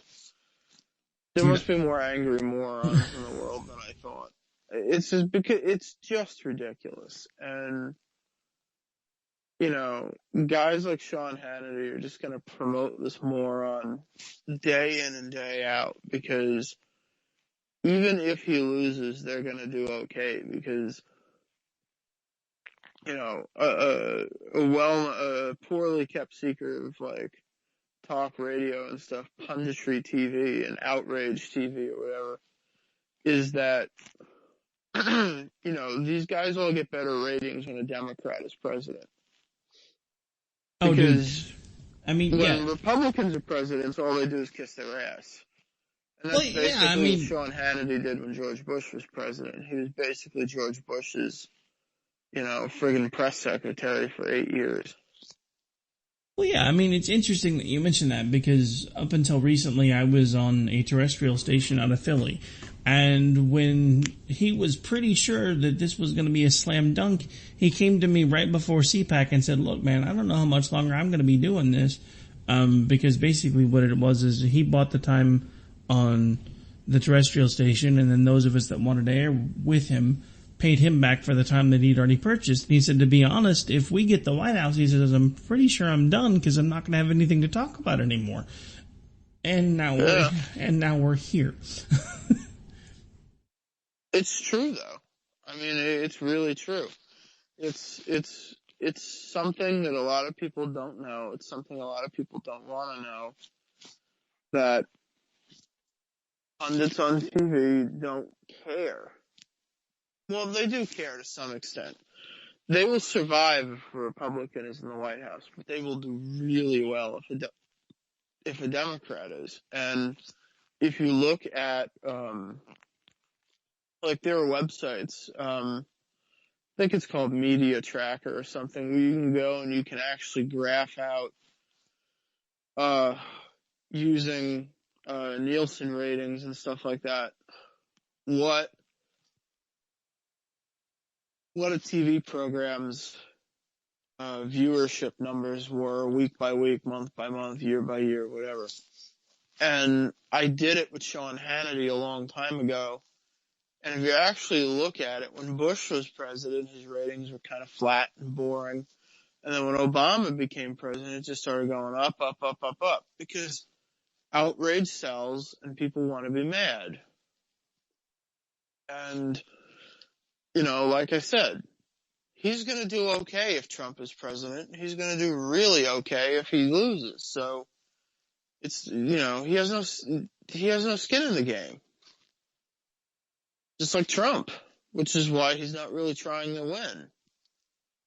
It's not because he's paid off or anything. It's because he just doesn't give a damn. It's really just as simple as that. He doesn't care because, he's not out of a job, and he's certainly not out of money, even though he's a millionaire. He's certainly not out of money. So, he's not going to lose anything. Certainly not any sleep over this. Well, no, of course not. And I guess one of the things that I've often wondered is, because you'd mentioned his charitable organization a moment ago, I'm honestly wondering if that's where he... You can call it that. Well, whatever you want to call it. But I'm honestly wondering if that's not where he gets some of his net worth information, and that's one of the reasons why he's not wanting to let anybody see behind the curtain. Because it's the only thing that makes sense, because he's actually gone out of his way to basically take out loans against himself for this campaign and have them be repaid back to himself later. So he's talking about how he's been self-funding. He's literally been making money off of this campaign, and nobody's talking about that. That is insane to me, that a candidate can be running for office and find a way to work the system to where he's actually making personal money back off of the campaign. I didn't even think that was legal, for one. And it just astounds me that this is where we are. It's like the day that Ted Cruz basically said, "Look, I'm done. I'm suspending my campaign." Within 5 minutes of him making that announcement, I saw a Trump energy drink commercial on the TV and said, if you want to help support the RNC and you want to make sure Trump's the next president, try this energy drink. It's a free gift for a $10 donation. And I'm like, what the hell? So we're turning. Man, they should have get in on that Crystal Pepsi stuff. I know, right? Yeah, I don't know. The thing about Trump is that I can tolerate the people who will just vote for him because he's not Hillary Clinton to some degree. The only thing that I ask of people when they tell me how much, that they're going to vote for him or whatever, just don't lie to me and don't lie to yourself. I mean, I've literally had people tell me, look, Donald Trump wrote in a book 10 years ago that he was in favor of the 94 assault weapon ban and that he thought it didn't go far enough. 6 years ago, he said that guns creep him out and people who own guns creep him out and make him feel weird. So, I mean, if that's the thing that he believes, why, Mitt Romney put it the best. Donald Trump's ideas should never be married to real power. Like, he should never have the actual power to do any of the stuff that rolls around in his brain, because he would be unconscionably evil. And the idea, and that's what really upsets me about the NRA, right? And a lot of people are like, well, they had to support somebody. No, they didn't. They didn't support George W. Bush. They didn't support Romney. They didn't endorse McCain. The NRA very, very rarely endorses a presidential candidate. So this nonsense that, like, they had to pick Trump because he was the alternative is just, first off, it's bizarre and it's a lie, because they have not endorsed a presidential candidate since Reagan. Reagan was the last time they endorsed a person running for president. The NRA has never endorsed somebody since Reagan, ever. And the idea that they had to pick Trump is just absolutely insane. They were bought. Somebody told them, look, we'll give you a bunch of money if you just come out and say something nice about Trump, because it'll boost him in the polls and blah, blah, blah. And that's precisely what they did. Trump had a crappy couple of weeks, crappy couple of months, if you ask me. And, he wasn't looking so great. He got beat up in Iowa pretty bad. The polls weren't looking so good heading into, I don't know, maybe it was New Hampshire or something. And he wasn't looking so great. And then the NRA came out and endorsed him. And it was like, oh, okay. Well, now he's our buddy. And it's just, this whole thing is just absolutely bizarre. Because if you really truly admit to yourself that Donald Trump wanted to limit the type of weapons that you could own in 2000, why the hell on earth would you in 2016 give him the ability to make that idea a reality? And what shocks me is the amount of people who go along to get along. And look, do you know what self-attribution is on Wikipedia? You know what that phrase is in, like, writing and English writing, like what self-attribution means? Well, let's assume that some of the listeners don't. So what is it that you're referring to? It means that basically I can't make a claim and then use myself as the source for that claim. Like, I can't say that I am, a genius. I can't say that I'm a nuclear physicist. You can't, because extraordinary claims require extraordinary proof. And you can't say something without proof. And for 99% of Donald Trump's gun, whatever, mantra, if you will, the source of the evidence is Donald Trump himself. You know, I mean, I've had conversations with people who are NRA donors, big NRA donors, people who are, you know, NRA instructors, who go, well, you know, Trump is you know, he's the only one that makes great pro-gun statements. And I go, yeah, but they're just statements. How do you know he's not lying? Well, you know, he's the only one making those statements. I go, yeah, but it's self-conferred. You know, if he says, oh, I like the Second Amendment, how do you know he's telling the truth? Because 6 years ago he said he hated it. I mean, was he lying then or is he lying now? You know, it's interesting that you bring that up because I actually saw an article from Red State back in 2011 that Donald Trump had done the quote retweet kind of thing of, and it said, you know, that it was Rosie O'Donnell was one of them and somebody else, and I can't remember the other name, but that they were both 9/11 truthers. And from the context of the way that he said it, it sounded like he wasn't in 2011. But if memory serves, he kind of is now. So did he not mean it earlier, or is he reticent to admit that at that point in time that he actually agreed with something with Rosie O'Donnell? Or has he become more of a it's Bush's fault guy to pander to the alt-right who have always blamed the government for 9/11? There's a pattern here. And it's the same thing that I've been trying to point out for a very long time. But the simple fact of the matter is you can find any number of instances where Donald Trump has contradicted himself over and over and over again. And you can play the audio for Trump supporters and say, look, this is what he said then, this is what he says now. Which one are we supposed to believe? And he's evolved. No, he hasn't evolved. If anything, he's devolved. Yeah. Well, and that's what I'm saying, right? Like, if you talk to a lot of NRA people, they'll tell you, well, you know, Trump makes a lot of great pro-gun statements. I go, well, but so what? What does that mean? Like, you know, 6 years ago, he was talking about getting rid of guns. So where was the evolution? Like, where did that come from? Another thing that I hear a lot of people say is that Eric Trump and Donald Trump Jr. are avid hunters. They're not avid hunters. They do what rich people do. They go on safari trips, which means that they get a bunch of South African hunters, and they pretty much do all the work. And the rich white people take photos with the lion that got killed. It's just like that dentist in that time that killed Cecil the lion.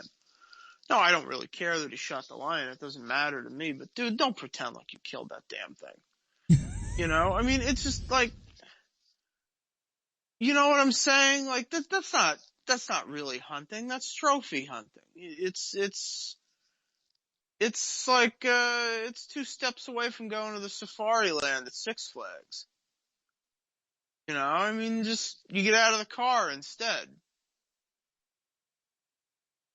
And, you know, and Kunta shoots the lion for you. I mean, it's just ridiculous. It's just absolutely out of this world. Look, Trump's children are not competitive shooters. There's no records of them competing in gun competitions. They don't go to ISC events. I've never heard of anyone who's ever provided any evidence of it. When he was running in the primaries in Iowa, his 2 stupid kids went to a gun range, and apparently Eric Trump didn't know how to load an AR-15. He had to be shown how to do it. So, I mean, it just seems really odd to me. And that's the thing that gets me, like the cognitive dissonance. And it's not from the people who are true believers. Those people are just dorks. But what gets me is the people who know that he's a scumbag and a liar, and they still go, no, he's a Second Amendment guy. No, dude, he's really not. Oh yeah, but he said this and that. And I go, yeah, but 10 years ago he said something that contradicted this and that. Like, was he lying then or now? I don't know. See, that's the thing. With Hillary Clinton, at least you know that she's gonna do this, this, and this. With Trump, who the hell can tell? You know, one day he wakes up, maybe he hates guns. The other day he wants to go out and shoot somebody on Fifth Avenue. It sort of depends. You know, do you get happy Trump, sad Trump, mad Trump? Which one do you get? I don't know. And that's what bothers me is the people who know better, the people who should know better anyway, who still end up supporting this crazy lunatic. And they make every argument, and I mean, I'm just embarrassed for these people. Because these are people that know better, people who are Cruz and Rubio supporters, who are just bending over their brain stem as far as it'll go in order to somehow make him fit into some kind of a thing that they can vote for. But these are the same people that wouldn't vote for Romney because Mormonism is basically Christian Scientology. Yeah, basically. You know? All right, well, believe it or not, folks, that's already hour one in the books. When we come back, we'll continue more of the debacle between Hillary and Trump. This is America Off the Rails, the extended morning edition. We'll be back right after these commercial messages. Don't go away.